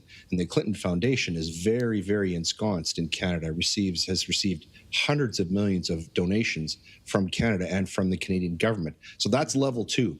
Here's the big level, and I think this is the most important one. What's happening in Canada right now is this government, the Carney government, is intent upon secularizing our country. He's publicly stated lies like Muslim values are Canadian values, that Canada was never a Christian country. And they've taken really, really harsh steps. For example, just recently, the Carney government did something even the Nazis didn't do in Nazi Germany, and that is they banned military chaplains in Canada from even mentioning Heavenly Father or Almighty God in all military ceremonies. This is unprecedented and it's unheard of. But the real story is this government is intent upon driving God from the public sphere, from the public mind, and convincing Canada that we're not a Christian nation, which is, of course, is an outright lie. And so I think the real story here, with the trade being on one level and the geopolitical on another, the real story here is, again, comes back to principalities and powers. And so we have a president who not recently in July dedicated the United States back to God on your 250th celebration of the Declaration of Independence. And we have a Canadian Prime Minister who's driving God entirely, not only from government, but from public life in Canada. This is so serious that Alberta is thinking about going independent. Yeah. And so, but again, this is another attempt to damage the president and whoever thought that global politics and neighbors would be involved in this. Speaking of neighbors and global politics, are you surprised at the Clinton link in this thing? Well, look, I don't think we understand how dirty it really is. Right. And so we live on the surface. Are Bill Clinton and even Barack Obama, are they really retired? course not. Yeah. Well, I think W is George W. Bush. Yeah. He's not really involved in anything. No, he's back on the ranch. But right. I would say that the Democrats never quit, okay? Yeah. And I look for the Clintons and the Obamas to seize the moment of this division within the Democratic Party and let the really crazy radicals take off, because they're drying up the party with money, and they're going to come back and be some kind of a broker on the other side of all of this. Do you think they'll weigh in? Do you think they'll come in and try and get some control? It will be done. It will be done like in a stealth way, kind of like what's happening with Bill Clinton in Canada. Who knows about this other than a guy like Leighton to share it with us? Yeah. Yes. So it'll be a stealth control. That's what they do. They love power. They love. It's an amazing addiction. Yeah. Well, it ruins lives. Must be. It gets people killed. Yeah. Exactly. In park benches. Yeah. I think that was kind of surprising, that little union that's going on between the Liberal Party in Canada and portions of the DNC. Okay. Well, let's go to something good. Yes, let's do it. All right. Here's a story about how a man became an angel to a woman he had never met before. When a Bronx mother lost nearly everything in an apartment fire, she was struggling to provide for her 3 children while living in a hotel. Then, a complete stranger saw her story on the news. Scott Evans had never met Nina Chambers, but he felt he couldn't simply watch her struggle and do nothing. He tried to put money directly in her bank account, but when that didn't work, he contacted the news station and was eventually connected with Nina. Evans gave her $3,000 to help buy food and get her children ready for school, and he asked for nothing in return. Nina called him an angel. Even more remarkable, Nina has since found a new apartment, earned her degree in human services, and now has a goal of her own: to get back on her feet and someday pay that kindness forward. Sometimes you don't have to know someone to change their life. You just have to see that they need help and decide to help. Mm-hmm. You know what, folks? That's all around you. Yep. Yep. It's all around you. Just ask the Lord to show you somebody to help today, and I will guarantee you He'll put somebody in front of you today if you pray that prayer. Absolutely. And it doesn't mean a lot. It can maybe just mean encouragement, a banana split. It could mean a popsicle, or it could mean just taking time to recognize. Right, and not looking for recognition. He wasn't looking for the recognition. It all just came that way. And as you said, it's going on all around us. I think there's a lot of these things happening. We have no clue. All right, the golden age, how the Trump saved America, discusses why America is entering a new era. That's going to be our next guest. Todd Starnes will be with us, award-winning author, coming up in just a few moments. I take with you Psalm 138, verse 3. On the day I called, notice the timing here, the very day that I called, you answered me. My strength of soul you increased. You have not because you asked not. And remember, I surrender all. A-double-L.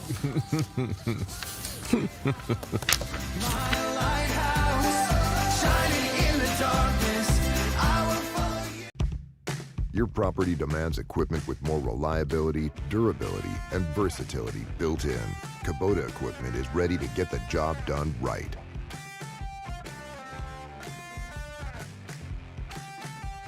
Buying or selling a home can be stressful. It's one of the biggest decisions you'll make in your lifetime. That's why it's important to work with someone you trust, someone who has the right experience and knowledge of the market. Hi, we're Patrick and Paulina Leiser with Leiser Real Estate Group. And whether you're looking to buy or sell a home, our mission is to take the stress out of the transaction and make it as seamless and rewarding as possible. Contact us today. We look forward to working with you. Wednesday, an island with a dark secret. Some folks don't want this kind of history to be brought to light. About a fight. The tensions just went really high. And an injustice. The land was sold legally, but not ethically. A community uncovers its past. Very important to capture this history, to me. To find a way more forward. Watch the 700 Club Wednesday morning at 11 on the Dove TV. The world has a view, but God has the vision. That's what sets the Vision TV show apart. The Vision is an inspirational talk show that elevates voices of faith through powerful conversations, highlighting changemakers making a difference, blending heartfelt storytelling with practical insight, encouraging viewers to live life with clarity, compassion, and vision. Join Alveda King and friends for The Vision, Tuesdays right here on the Dove TV. In a world desperately seeking truth, Cliff Connectley and his son Stuart travel across the U.S. to give an answer for questions, doubts, and challenges concerning faith. What is the evidence that Muhammad spoke the truth?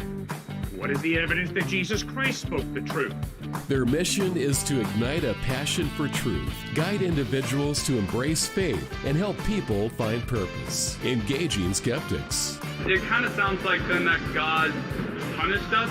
The vast majority of chaos in nature is a direct result of God stepping back. They're driven by a deep commitment for spreading the message of Christ to a world who needs it. But you see, what Satan has done is he's put doubt in our mind. Join them as they strive to make a lasting impact on lives and hearts, sharing the love of Jesus with an unwavering dedication. Because God loves you, and God has given you gifts. Watch Give Me an Answer, weekdays at 3 on the Dove TV. Find answers to life's biggest questions with pastor and author Bayless Conley, Tuesday, Saturday, and Sunday on the Dove TV.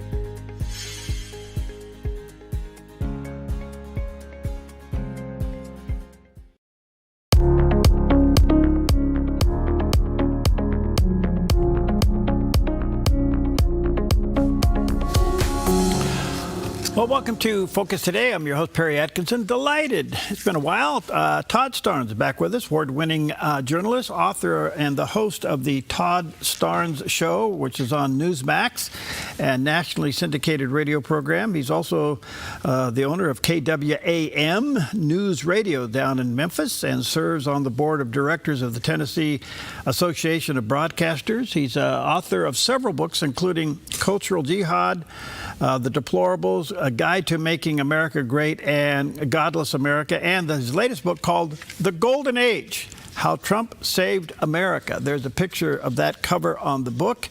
He also has a website, toddstarnes.com, and there's a picture of that landing page as well. Brother Todd, good to see you, man. How are you? Perry, it's great to be back with you. Great to see you. What time is it where you are? Are you in a zone somewhere?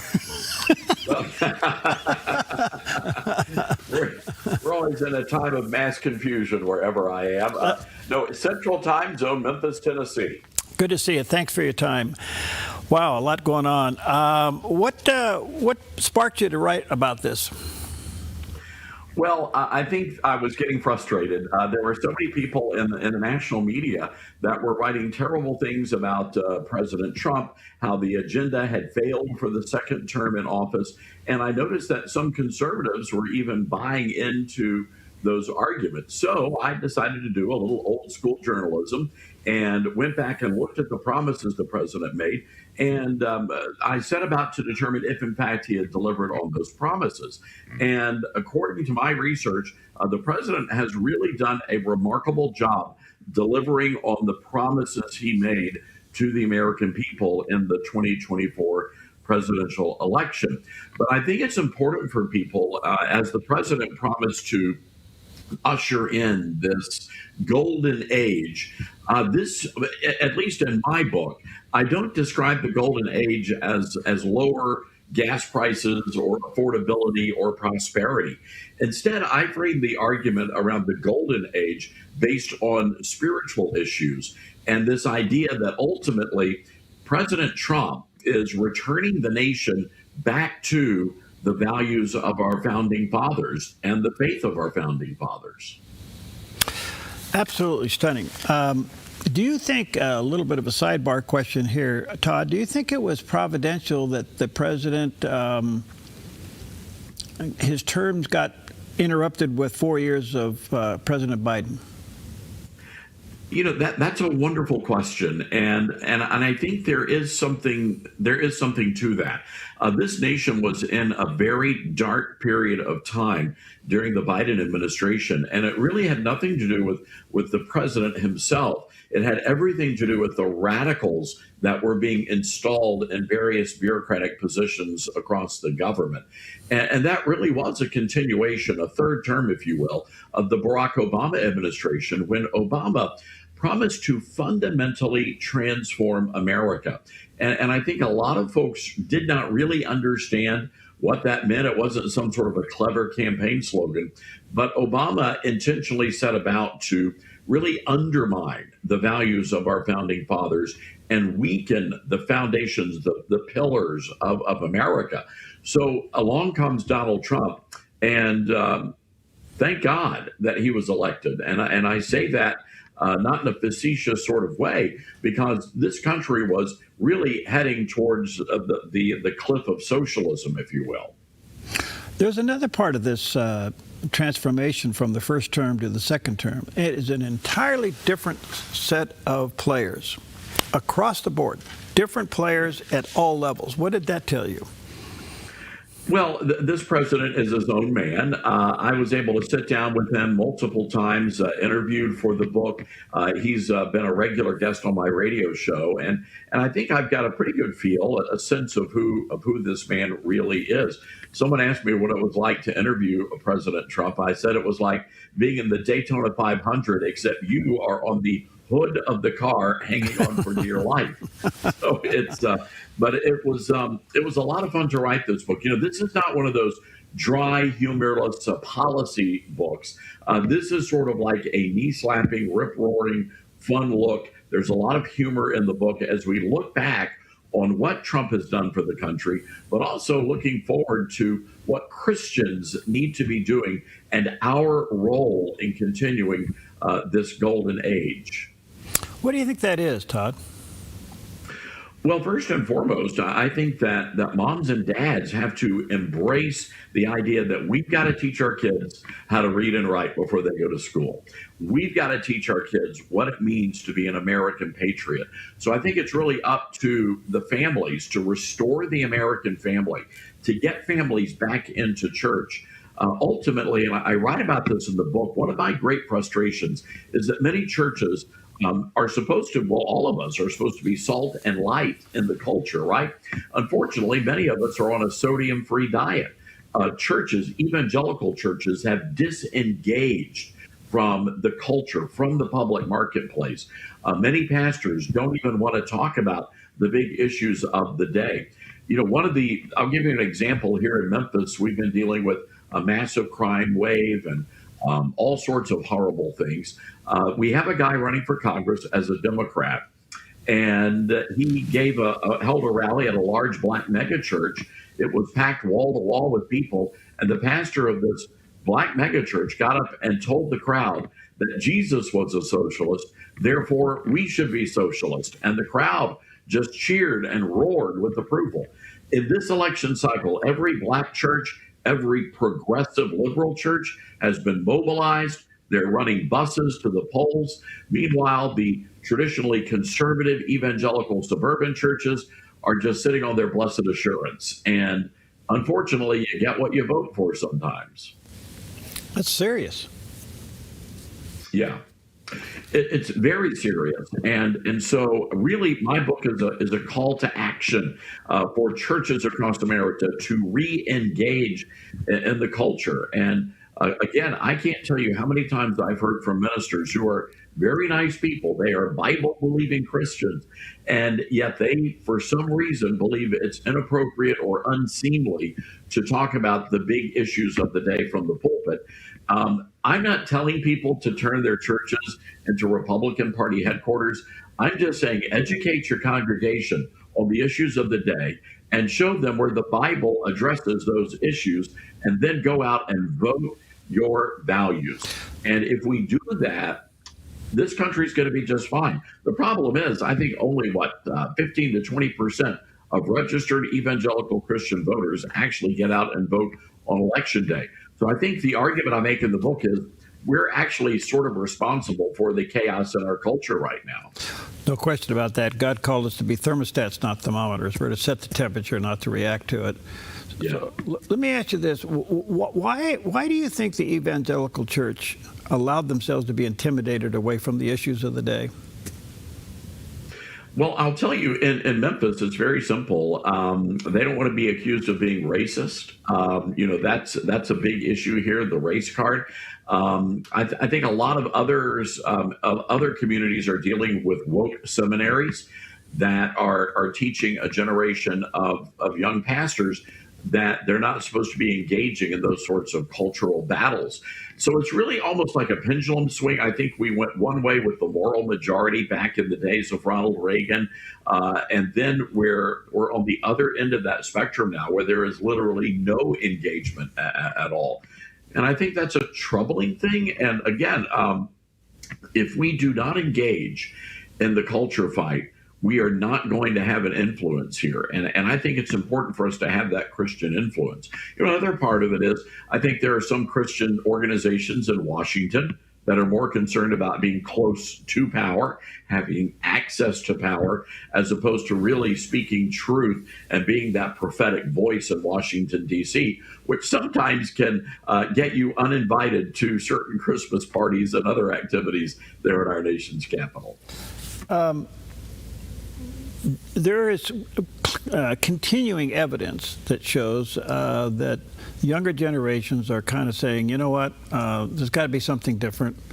There's got to be something more. I mean, I've had George Barna on this program on numerous occasions. He backs up a lot of statistics that show young men in particular are investigating faith. They're also investigating military service because of the structure that it offers. So there seems to be a change.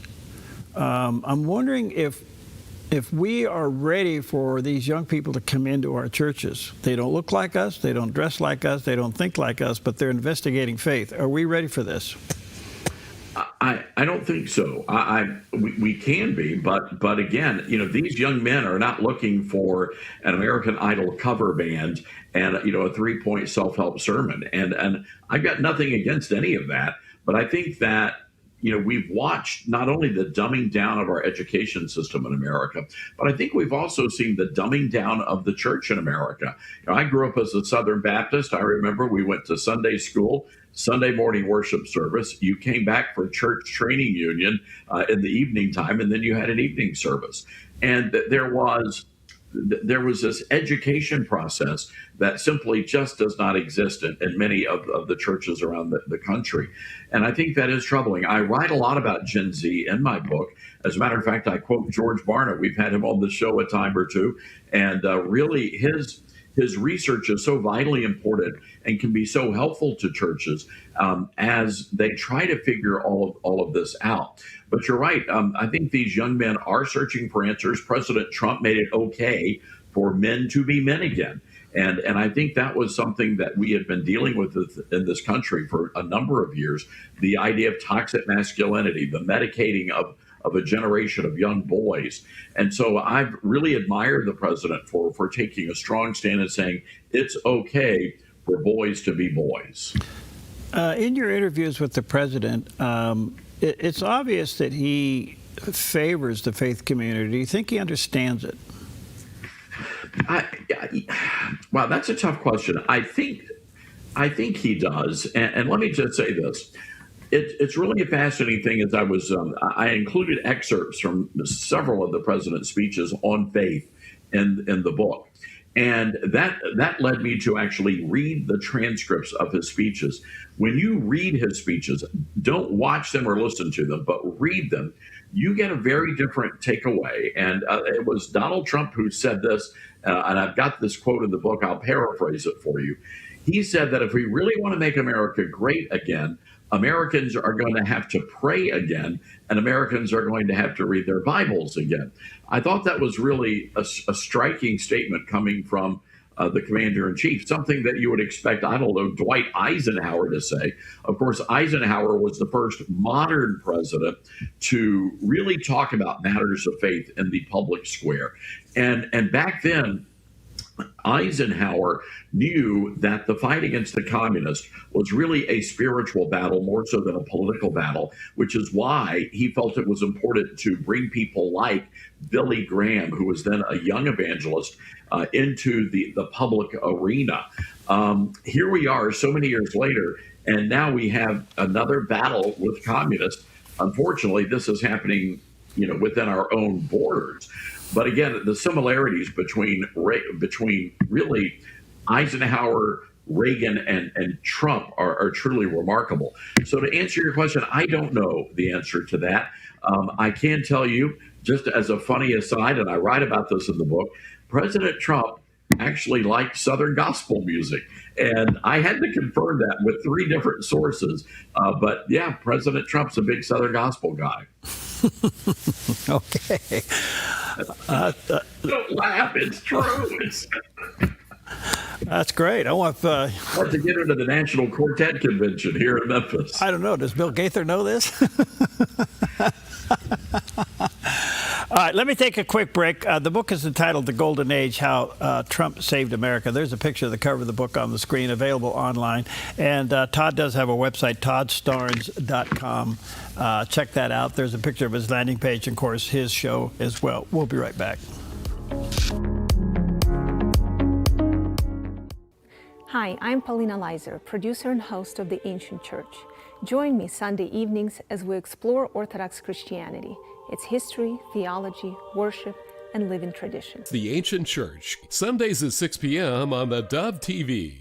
The Life Essentials Interactive Study Bible by Dr. Gene Getz. The first ever multimedia study Bible with QR codes enabling you to view 1,500 videos. Watch on your smartphone, tablet, or computer with Gene Getz teaching Principles to Live By from every book of Scripture. 250 hours of in-depth teaching. Gene Getz has over 60 years of Bible teaching and is a renowned theologian.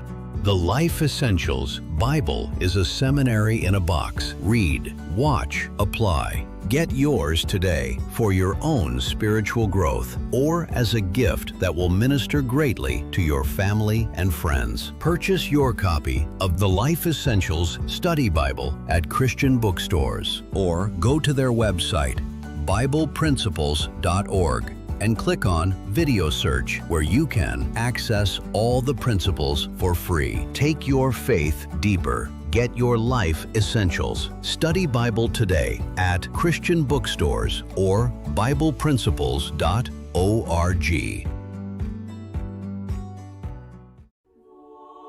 Orthodox Christianity has existed for 2,000 years. Yet many people know very little about its history, its worship, or the ancient Christian faith it preserves. Hi, I'm Paulina Leiser. Join me each week as we explore the beauty and depth of this historic Christian tradition and its place in the modern world. Don't miss The Ancient Church, conversations about Orthodox Christianity, Sundays at 6 p.m. on the Dove TV.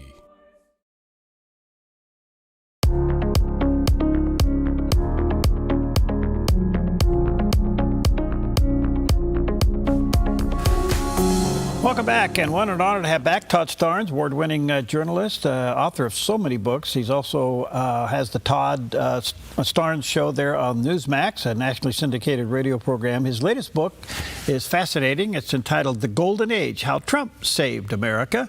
There's a picture of that book on the cover of the book there on the screen. You can probably get that online and at anywhere books are sold. And also check out his website, toddstarnes.com. Todd, when you were doing this book, and I understand the theme of the book, this is really wonderful, and I commend you for it. How, in writing this and gathering this, how do you now process coming up on 9/11 will be 25 years, and New York has elected Mayor Mondani, who is out saying America deserved 9/11. How did we go from 9/11 to this? It's a troubling thing that's happened in our country, and I'm really a student of history, and I love watching people. I love following politics, and I think right away when the decision was made, we're not going to. The networks decided they weren't going to show the jetliners flying in the buildings because it was just such a gruesome image. And I thought to myself at the time, because, again, just like the erasure of the statues and the monuments, If you forget your history, if you erase your history, you are prone to repeat your history. And I think ultimately that's what's happened here. There was an effort immediately after the Muslim terrorist attacks to portray Muslims as the actual victims of 9/11. So I'm not surprised that Mamdani got elected. The reality is that our open borders policies have really not only led to a full-blown invasion of our country, but now this country, many parts of the country, have been occupied. And I consider New York City to be occupied land. Whether these people came here legally or not, that's not the issue. The broader issue is we have brought people in, refugees, in places like Minnesota and in places like Michigan and New York City and other places, for example, Paterson, New Jersey, where people do not want to assimilate. As a matter of fact, the mayor of Dearborn, Michigan said, who's a Muslim man, said, there is no reason to assimilate. We should have our own languages. We should have our own books and our own culture. That is a very dangerous thing because that's not what America is all about. We are supposed to be a melting pot. So I believe, again, it's important to teach our history, good and bad, so that other generations will understand what happened on that day. You know, one of the things I do, and I know, Perry, this may seem weird, but every day on every 9/11, I actually watch the live news coverage from that day as it was all happening, just to remind me of the atrocities that were committed against the American people on that day. Yeah, it's one of those events in life, you know exactly where you were and what you were doing. I was live on the air at the time and watched those planes fly into the building, and then they immediately erased it, as you said. It was amazing. Do you think, Todd, that the American church is prepared for what we see happening? At the end of the day, we're in a spiritual battle. Will America stay Judeo-Christian, or will it be taken over by a philosophy and a religion that's just the opposite? You know, the answer to that question really is up to the Christians of America. You know, I see right now the clear and present dangers, and I write about this in the Golden Age. The clear and present dangers facing America are the rise of political Islam and the rise of communism. And I know a lot of people get caught up on the socialism. I don't call it socialism. I call it communism because that's what it is. So the question is, will the Christians have the courage to stand up and really deal with some very, very important issues facing the country and also facing the church? I'll give you an example. Baylor University just was in the headlines, once known as the world's largest Baptist university. They are now accommodating Islamic students on campus with halal food, for example. Now, some people would say, oh, well, that's just being hospitable. I would sincerely disagree with that assessment. So the church needs to understand here that we are dealing with a very dangerous thing. And all you need to do is look at what's happening in England, in France, Belgium, Germany, across Western Europe, as they have opened up their borders to allow the Islamists to basically invade and take over. Do you have any idea why God's allowing this to happen? Well, you know, I believe that God has blessed our country, and I truly believe that. And I've often wondered over the years, and a lot of people don't talk about this, but you know, we've slaughtered a lot of unborn children in this country, a lot of them. And I can't imagine that God doesn't recognize that God doesn't see that. God sees everything. And I do wonder if maybe this is some form of punishment for this nation and what we have done to the unborn. Again, I'm not a theologian, so that's my uneducated view from the pew on that issue. There are some who say that God sets things in motion and ultimately it's up to us to make decisions. But I do believe there are consequences to our actions, and maybe this is the consequence. I hope not. Ultimately, as a Christian, I don't think it's really going to matter. I think most of us would prefer not to have to worship in an underground church. But you know what? If it came to that, I suspect that's what we would do. Every major denomination in the last 4.5 years, every one, has divided over one issue, and that's the LGBTQ agenda. It's been a remarkable thing and a very troubling thing to see happen. Those who want to embrace it and those who want to say, no, we're not going to embrace it. We will help these people through their struggles, but we won't embrace it and condone it. What do you think of that? So I have a different take on that particular issue. First of all, I think there are two different. I want to approach it two-pronged. First of all, from a constitutional perspective, under the United States Constitution, people are allowed to live their lives how they see fit, right? As long as you don't interfere with, and right. As long as you're not forcing me to endorse whatever your lifestyle choices are, you have that right. That's afforded to you under the United States Constitution. The challenge now is, and this was interesting, the Log Cabin Republicans is a group of conservative, politically conservative LGBT folks. They have just announced that they are eliminating the T, the transgender, from their organization. It's a Republican group. And the reason why is transgenderism at its core actually eliminates the gays and the lesbians and the bisexuals, because transgenderism says you aren't born that way. You can decide whatever you want to be. If you want to be, I don't know, if you want to identify, and actually have a satirical chapter in the book about a guy who identifies as an azalea bush. But if you want to identify as an azalea bush, you've got that ability under the transgender ideology. So this is a huge culture issue, and it's impacting so many things. We're seeing this play out with the WNBA. They can't figure out what the W and the WNBA stands for.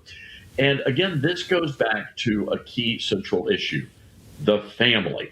You know, one of the things I don't think we've ever taken into consideration, what sort of an impact does it actually have on children when mom and dad divorce, when there is a broken home? And it seems to me the greater issue facing our nation is not necessarily the LGBT movement, but it's the fact that so many moms and dads, so many heterosexual couples are breaking up and they're destroying their families. That, to me, is an issue that I think the church must be addressing.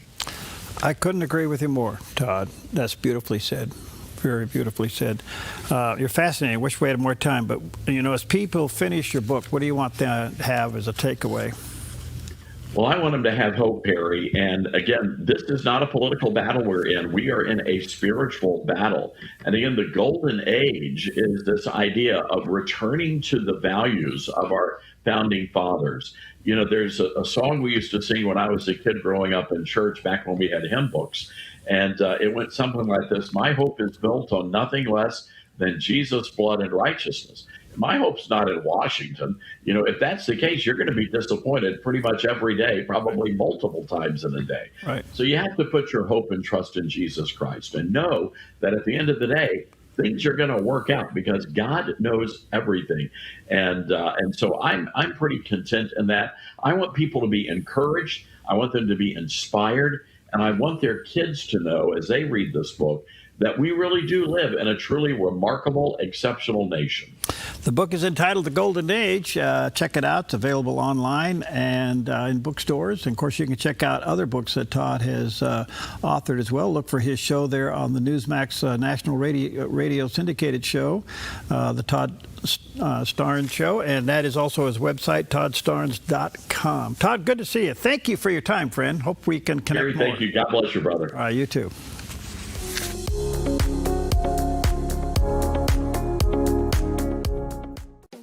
Since 1934, Grange Co-op has been more than just a store. We've been a cornerstone of our community, owned by people like you. We proudly offer top-quality farm and ranch supplies, including our own Rogue feed, as well as workwear, Western apparel, garden essentials, and pet care products. By signing up as a Grange Rewards customer, you not only enjoy exclusive benefits like special offers and 1% back on most purchases, but you also become part of something bigger, a cooperative that you own and help shape. Join Grange Rewards today.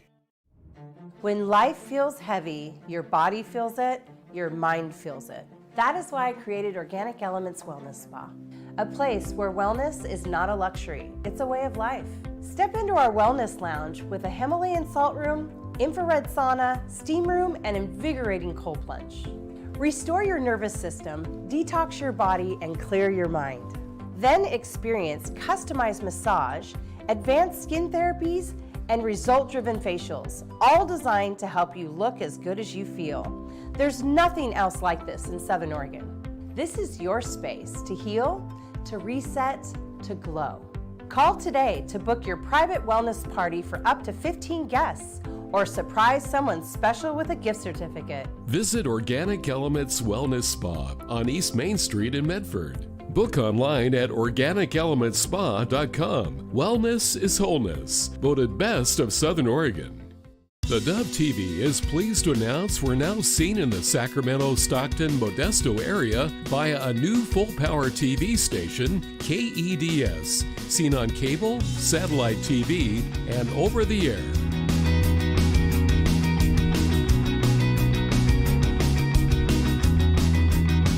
The Dove TV, encouraging and informative for the Sacramento, Stockton, Modesto area on new full-power KEDS TV.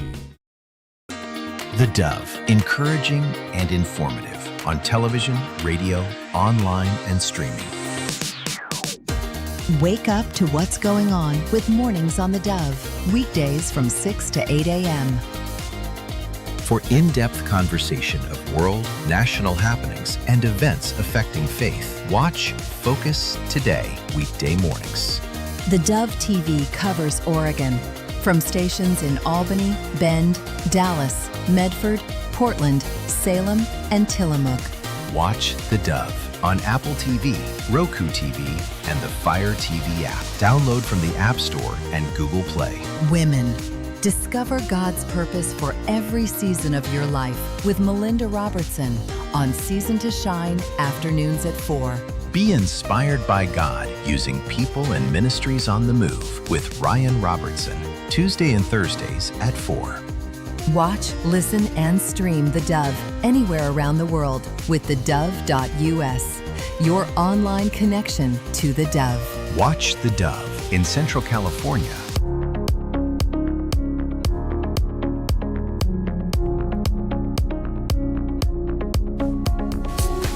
Okay, welcome back, and been looking forward to having Rabbi Schneider with us today. He's a Messianic Jewish teacher and host, known for teaching about Jewish roots and Christian faith and the identity of Jesus as the Jewish Messiah. His ministry focuses on Jewish heritage of Jesus, Messianic prophecy, relationships between the Old and the New Testaments, and the continuing place of the Jewish people in God's plan. He does have a website, Jews.com. Jews.com is the website, and you can go there and check it out. Delighted to have him with us today. Rabbi Schneider, good to see you. How are you, friend? God bless you, my brother. Harry, thank you for having me on today. You bet. Where are you? Where are we talking to you from? I am presently in Columbus, Ohio, the heart of the Midwest. Right there. No tornadoes today. No tornadoes today, I hope. Yeah, hopefully not. Oh, so much to talk to you about. Can I ask you just a basic, well, let me ask you this. Give us your story of seeing Jesus as the Messiah. Yes, I grew up in a very Jewish home, in a very Jewish neighborhood. I was bar mitzvahed in a conservative synagogue, and I knew nothing about Jesus growing up. He was never mentioned in my home. He was as far away to me, Perry, as the man on the moon.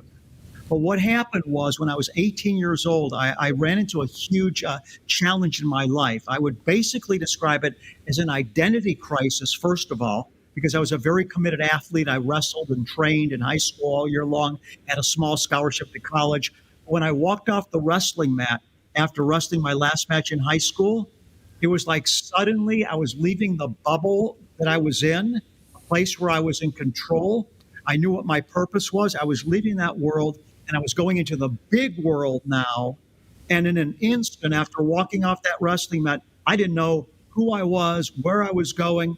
And I went, Perry, from feeling in control, because I was in control on the wrestling mat, and now I was going into a world where I wasn't in control.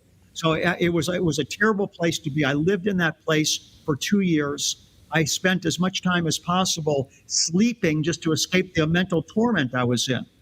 And I ended up dropping out of college. I thought maybe if I made a lot of money, it would take away some of the pain that I was dealing with.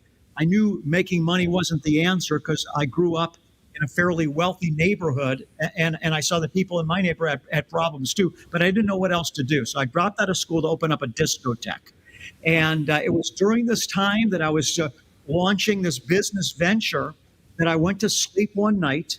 It was 1978. It was a hot August night. I was living in Beechwood, Ohio, which is a suburb of Cleveland. And keep in mind now that no one had ever witnessed to me. I never thought about Jesus a day in my life. I was completely unfamiliar with any Christian doctrine. But on this August night, when I was 20 years old, I was awoken from my sleep into what I would describe as a conscious state of awareness. And in that state, Jesus appeared on the cross. It was in color. There was people in the distance looking at it as he was being crucified. And then a ray of red light came straight down from above, even from above the blue sky, onto his head. And when I saw that ray of red light come down on Jesus's head, I understood, Perry, the symbolism that the light was coming from God, and God was revealing himself to me and showing me that Jesus was the way to him. It lasted no more than 2 seconds, but I was marked. I looked at my clock ready. It was 3:30 in the morning, got out of bed, and hope came into my heart. I knew no Christian doctrine. I knew nothing about sin, nothing, but I knew that God had revealed himself to me and shown me that Jesus was the way. So that's my story of how I came to faith. Wow. So let me ask you a very fundamental question, because this is, to me, so amazing. How can a Jew read the 39 books of the Old Testament and not see Jesus as the fulfillment of it?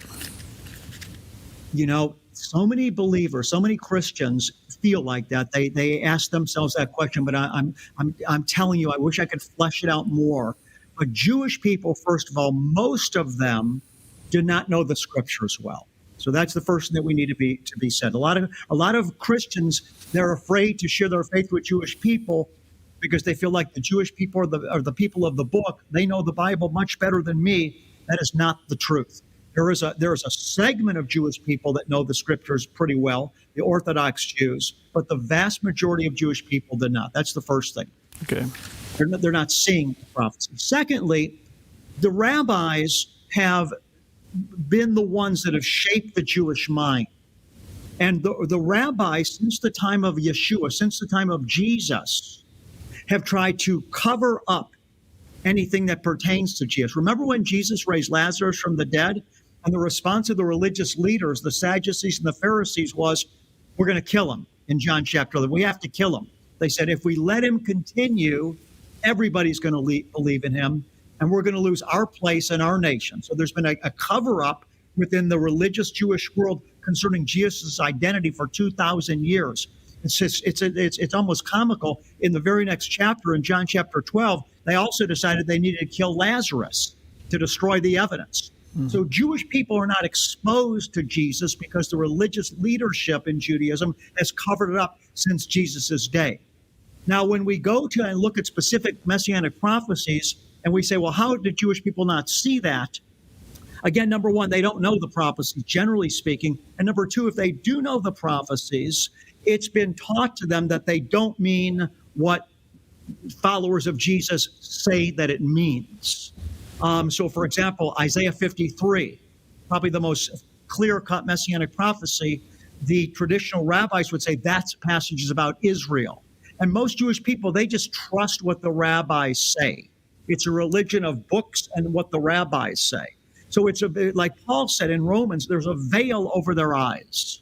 And finally, the last thing to say, in fairness to the Jewish people, a lot of the prophecies that we take for prophetic language, for example, when Matthew quotes that Jesus fulfilled this, and then he quotes the scripture from the Hebrew Bible, when you go and look at the scripture that the New Testament says Jesus fulfilled, when you read the scripture in the original historical context, sometimes it doesn't even look like a prophecy. For example, in the early pages of Matthew, where it says that they took the child Jesus to Egypt, and then after the Pharaoh had died, they took Jesus out of Egypt back to Israel. Not the Pharaoh, but after the one that was persecuting the Jewish people had died. They brought Jesus out of Egypt back into Israel, and then Matthew says that the scripture would be fulfilled. And he quotes it's from the book of Hosea. But when you read it in the book of Hosea, it doesn't appear to be a prophecy. In Hosea, God is just recounting the history of Israel, and he says, out of Egypt did I call my son. So we have to understand that the way the New Testament writers used prophecies from the Hebrew scriptures were not black and white. It sometimes was more of an art than a science. And I've actually written a book called Messianic Prophecy Revealed, where I go through all this. I say this respectfully. Am I hearing you say that, in a traditional sense, that this is intentional censorship of prophecy? I would say that there has been an element of intentional censorship. For example, we have on Shabbat the readings of, we have a reading from the Torah, the first 5 books of our Bible, in the Jewish synagogue. And then we have a reading from the prophets called the Haftorah. But Isaiah 53, the most prophetic a picture of the Messiah, is not read in the Jewish synagogues. Oh. Okay. Let me ask you. But I do want to be careful here, because most Jewish people don't even know enough to understand what's going on. Okay. They just, again, it's a tradition that's been handed down. From your time of a supernatural experience in Revelation, and now going back into your Jewish roots and looking through this, it's got to be pretty mind-blowing to you, isn't it? Which part do you mean? Tell me. Well, from the time that you've had that experience and then going back into your roots to verify what you experienced had to be quite something. Yes, and the thing that really, Perry, has been the most solidifying of all for me is the fact that I actually have a relationship with the Lord that I know is real. It's supernatural. Not only did God reveal himself to me supernatural back in 1978, showing me that Jesus is the Messiah, but I continue to have a supernatural experience with God. So the greatest evidence to me is the personal connection. It's the actual experience of knowing him. Like Jesus said to the Pharisees, he said, you search the scriptures because you think in them you have life, yet it's these that bear witness of me. And you refuse to come to me that you might have life. Like, I've seen miracles. I've preached all over the world. I've literally seen, verifiably, a blind woman healed in Lira, Uganda, when I was ministering there. But you know what? Even greater than that is the change that's taken place in my own heart and the continual transformation that's taking place. So that's the biggest thing. We developed a website, and I just want to encourage everybody that's listening right now, if there's a Jewish person that you know, that you love, or run into, direct them to this website, Jews.com. You can send them the link, you can text it to them, you can write it down on a piece of paper, Jews.com. It's that simple. And I developed that website, Perry, specifically to share Messiah with Jewish people. Because when there's a massive Jewish people that come to faith, that will usher in the Lord's return. All right, we're showing it there on the screen, Jews.com, Jews.com. So, Rabbi Schneider, is there, we're hearing about it, maybe you can verify it if I can use a biblical term, but there seems to be a growing phenomenon of the scales drawing from Jews' eyes and seeing Jesus as the Messiah. Is that true? Well, I believe it is true, and I believe that we're about to see a huge breakthrough with Jews.com. Right now, we're all over New York City. We've got huge billboards in the major arteries and veins and interstates through New York City. In fact, after this phone call today, I have an interview with the Jewish newspaper in New York City, and they're not coming to the interview to rah what I'm doing. It's a huge thing that's going on there. So I believe that the Lord gave us the domain name Jews.com because He's about to do something big in the lives of His first covenant people. How would you describe the evangelical Christian understanding you? Well, my ministry, my television and radio ministry, Discovering the Jewish Jesus, we air on close to 200 radio stations and on most of the Christian networks. I'm attracting a lot of God's people that are open to the truth. They're hungry for more, and they want to understand the Jewish roots of their Christian faith. So the people that I'm hearing from, are very much appreciative of what I'm doing. It's like they're getting fresh manna. But I also realize, Perry, that there are many Christians out there that probably don't understand what I'm doing and really don't know how to process somebody teaching on the Hebrew roots of the Christian faith, maybe thinking I'm trying to bring them back to the law, which I've never have done and would never do. It's not part of my theology at all. But some people, it's new to them, so they might misunderstand it. But those that are hungry and open are really drawn to it. All right, let me take a quick break here. Let me say to our viewers and listeners to really go to Jews.com. That's kind of where it all starts. It's an amazing website and terrific resource. There's a picture of the landing page, and you can connect with Rabbi Schneider there. We'll take a quick break. We'll be right back.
Pastor Jack Hibbs, championing religious liberty, a deep love of God, freedom, and America. That liberty is God-given, not government-granted. You may have seen him in the news during COVID as he pushed back against government-mandated church closures. Now you can see him on theDove TV every weekend on Real Life with Jack Hibbs. You and I cannot afford to be casual about what God has actually said in His Word regarding the future. Learn, grow in your faith, and impact the world with authentic biblical teaching. The Bible warns us to avoid private interpretations. Jack challenges today's generation to understand and practice a biblical worldview, verse by verse, addressing key cultural and daily life issues. Deepen your walk with Christ to make an effective impact on your world. Don't miss Real Life with Jack Hibbs, Sundays at 10 a.m. and 7 p.m. on theDove TV.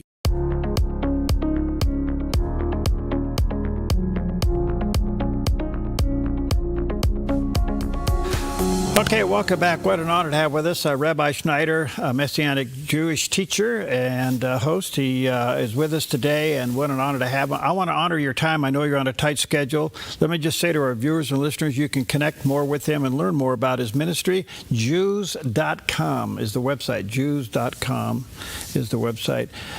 Rabbi, how are you handling the rise of anti-Semitism? Wow, I just got back from New York City last week, a few days ago, and I have never experienced Jew hatred to that degree in my life. I mean, I've been watching the news, I'm hearing about it, I read about it, all this stuff, but to actually be in New York City, to have our billboards on Jews.com, and to have opportunity when people go to the website, they can email us or text us, and to see the amount of vile hatred towards Jewish people coming out of New York City, which is kind of the epicenter of it all in the States. It really was shocking. I feel for my people, especially those that are living in places like New York City, where many of them are afraid, to be bold about who they are on the streets. Probably some of them used to wear a Jewish star around their neck. They're not wearing them anymore. It's a terrible thing. It's part of the unfolding plan of God that's leading up to Yeshua's return. I could go on forever about what is happening from eschatology in terms of end times results. But let me simply say that anti-Semitism, the rise of it, it's one of many different symptoms that we truly are entering in as in the world into very turbulent times, and it's not going to stop until Messiah's return, in my view. Wow. The Jewish traditions are rich, very rich. They are. It's a beautiful thing. And iconic in many ways. Do you still recognize a lot of those? I love it. I love it.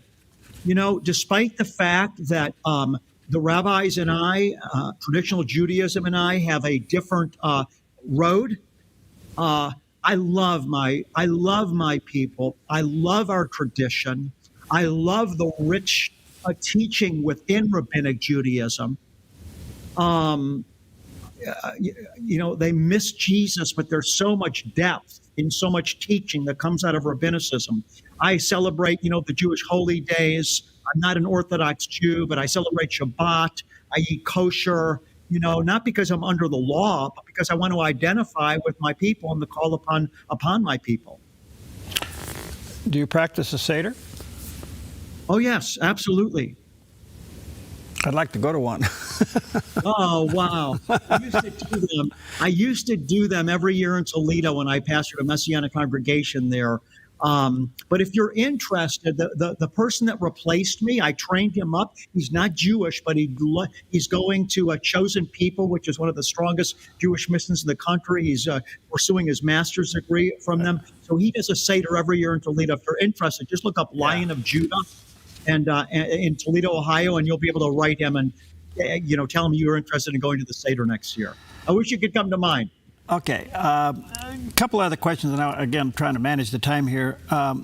We're seeing an interesting phenomenon, at least here in America. People are trying to say they love the Jewish people, but they hate the Israel state. Do you understand that problem? I do. I think it's difficult sometimes for people that think that way, and they want to think that way, and they want to be objective. I think it's very easy to go from hating Israel to hating Jewish people. I think it's a slippery road. But I do understand that loving Jewish people does not mean that we are endorsing or blessing everything that Israel as a nation does, nor are we blessing that everything that every individual Jew does, the way they think, the way they act. So I think there's a difference. I think I think it comes out of respect for God. And we realize that God has a covenant with Israel and the Jewish people that's irrevocable. And because we love God, we love his people, and we bless them. But the greatest way to bless Jewish people is by sharing Messiah with them. Yeah. That's what Jews.com does. When you share a link, when you share Jews.com with somebody, the website does the work of introducing them to Messiah. And you can't back away because somebody might be offended or angry. Jesus said, if they hated me, they're going to hate you. It's part of the price we pay. We're called not just to reign with Jesus, but to suffer with him. And we pay a price for being his witnesses on the earth. Jesus said, if you were of the world would love you. But I chose you out of the world and ordained you to bear fruit. So we got to be both. If we love Jewish people, we should share Messiah with them. And Jews.com is I believe, the greatest tool on earth that the church has right now to share Messiah with the Jewish people they know and care about. So the covenant that God has had with Jews and Israel creates a jealousy, obviously, as God's chosen. And we have the battle in the Middle East today. What's your 30,000-foot view? Can you please forgive me? Can you repeat the question one more time for me, my brother? Well, let me just say, let me simplify it. Okay. Looking at it through eschatology, how would you explain what's going on in the Middle East today? Well, I think there is a complete breakdown in order in every realm of society. We saw before what happened in Israel broke out after the Gaza invasion. We saw the breakdown in morality with the transgenderism and the LGBTQ, and just people had lost their minds. Like their common sense was gone. So what we're seeing happening in the Middle East is an escalation and a continuation of the disorder that's breaking into the earth, and that the disorder breeds violence. Right. So we're seeing a continuation of the power of darkness unfolding in the earth, which we saw so powerfully morally back under the previous administration. And now we're seeing that same power of darkness being manifest in a different way in terms of hatred towards Israel and hatred towards the Jewish people. It's all building up. It's all building up, Jesus said. Nation's going to rise against nation. Kingdom's going to rise against kingdom. This is not yet the end. These are the birth pangs, but look up, for your redemption draweth nigh. Rabbi, you're fascinating. Can we stay connected? Can we get you back? I love you, brother. From the second I saw you, I said, wow, this is a professional work you guys are doing. So Alice has my contact number. Please feel free to reach out anytime. I'd love to connect, and I love you too, my brother. Thank you for having me on. Thank you, and I know you got to go. Let me just say, Jews.com is the bottom line here. I think what the rabbi is saying here, you get him to the website, and the rest will take care of itself. And that's Jews.com. Thank you, Rabbi. Have a blessed day, and we'll stay connected. Thank you, sir, and blessings to all that are listening today. Thank you. Bye-bye.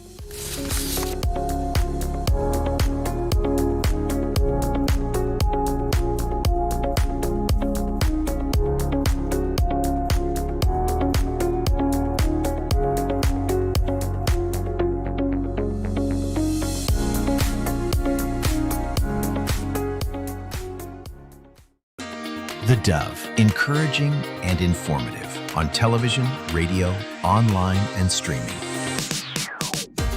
Wake up to what's going on with Mornings on the Dove, weekdays from 6 to 8 a.m.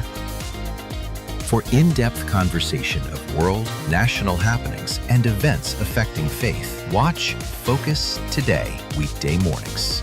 The Dove TV covers Oregon, from stations in Albany, Bend, Dallas, Medford, Portland, Salem, and Tillamook. Watch The Dove on Apple TV, Roku TV, and the Fire TV app. Download from the App Store and Google Play. Women. Discover God's purpose for every season of your life with Melinda Robertson on Season to Shine, afternoons at 4. Be inspired by God using people and ministries on the move with Ryan Robertson, Tuesday and Thursdays at 4. Watch, listen, and stream The Dove anywhere around the world with theDove.us, your online connection to The Dove. Watch The Dove in Central California over these Dove Network stations and cable outlets in Fresno, Visalia, Bakersfield, and Tulare. The beauty and depth of the ancient Orthodox Church and its place in the modern world. Sundays at 6 on the Dove TV. Bring powerful, God-centered content with you anywhere you go with the Dove app. Download at theDove.us. Tell your friends and family. In Idaho, you can see the Dove TV in the Gem State over KTVJ Channel 3, a Dove TV affiliate in Boise. Listen to Bible teaching, music, and information over these Dove radio stations in Southern and Central Oregon and Northern California. Watch, listen, read. The Dove, encouraging and informative on television, radio, streaming, and reading. You can watch the Dove TV in the San Francisco Bay Area, Santa Rosa, and Monterey over these Dove TV affiliates and cable outlets. Spread the word. Tell your family and friends they can see the Dove TV in Northern California. Stay connected with the Studio Insider, your complimentary magazine with everything happening at the Dove. Get yours today at thedove.us. The Dove is seen in the state of Washington on KWVT TV, channels 17 and 27 in Longview. The Dove, seen in Northern California. Over these Dove TV affiliates in Redding, Chico, Fort Bragg, Colusa, and Yuba City. The Dove, encouraging and informative on TV, radio, and online at thedove.us. Get daily encouragement with the Word for You Today devotional. Get yours at thedove.us/read. Watch The Dove in the Sacramento area over KYUB Channel 15, KRJR Channel 44.4, DirecTV, Dish TV, and cable. Wake up to what's going on with Mornings on the Dove, weekdays from 6 to 8 a.m. For in-depth conversation of world, national happenings, and events affecting faith, watch Focus. The world has a view, but God has the vision.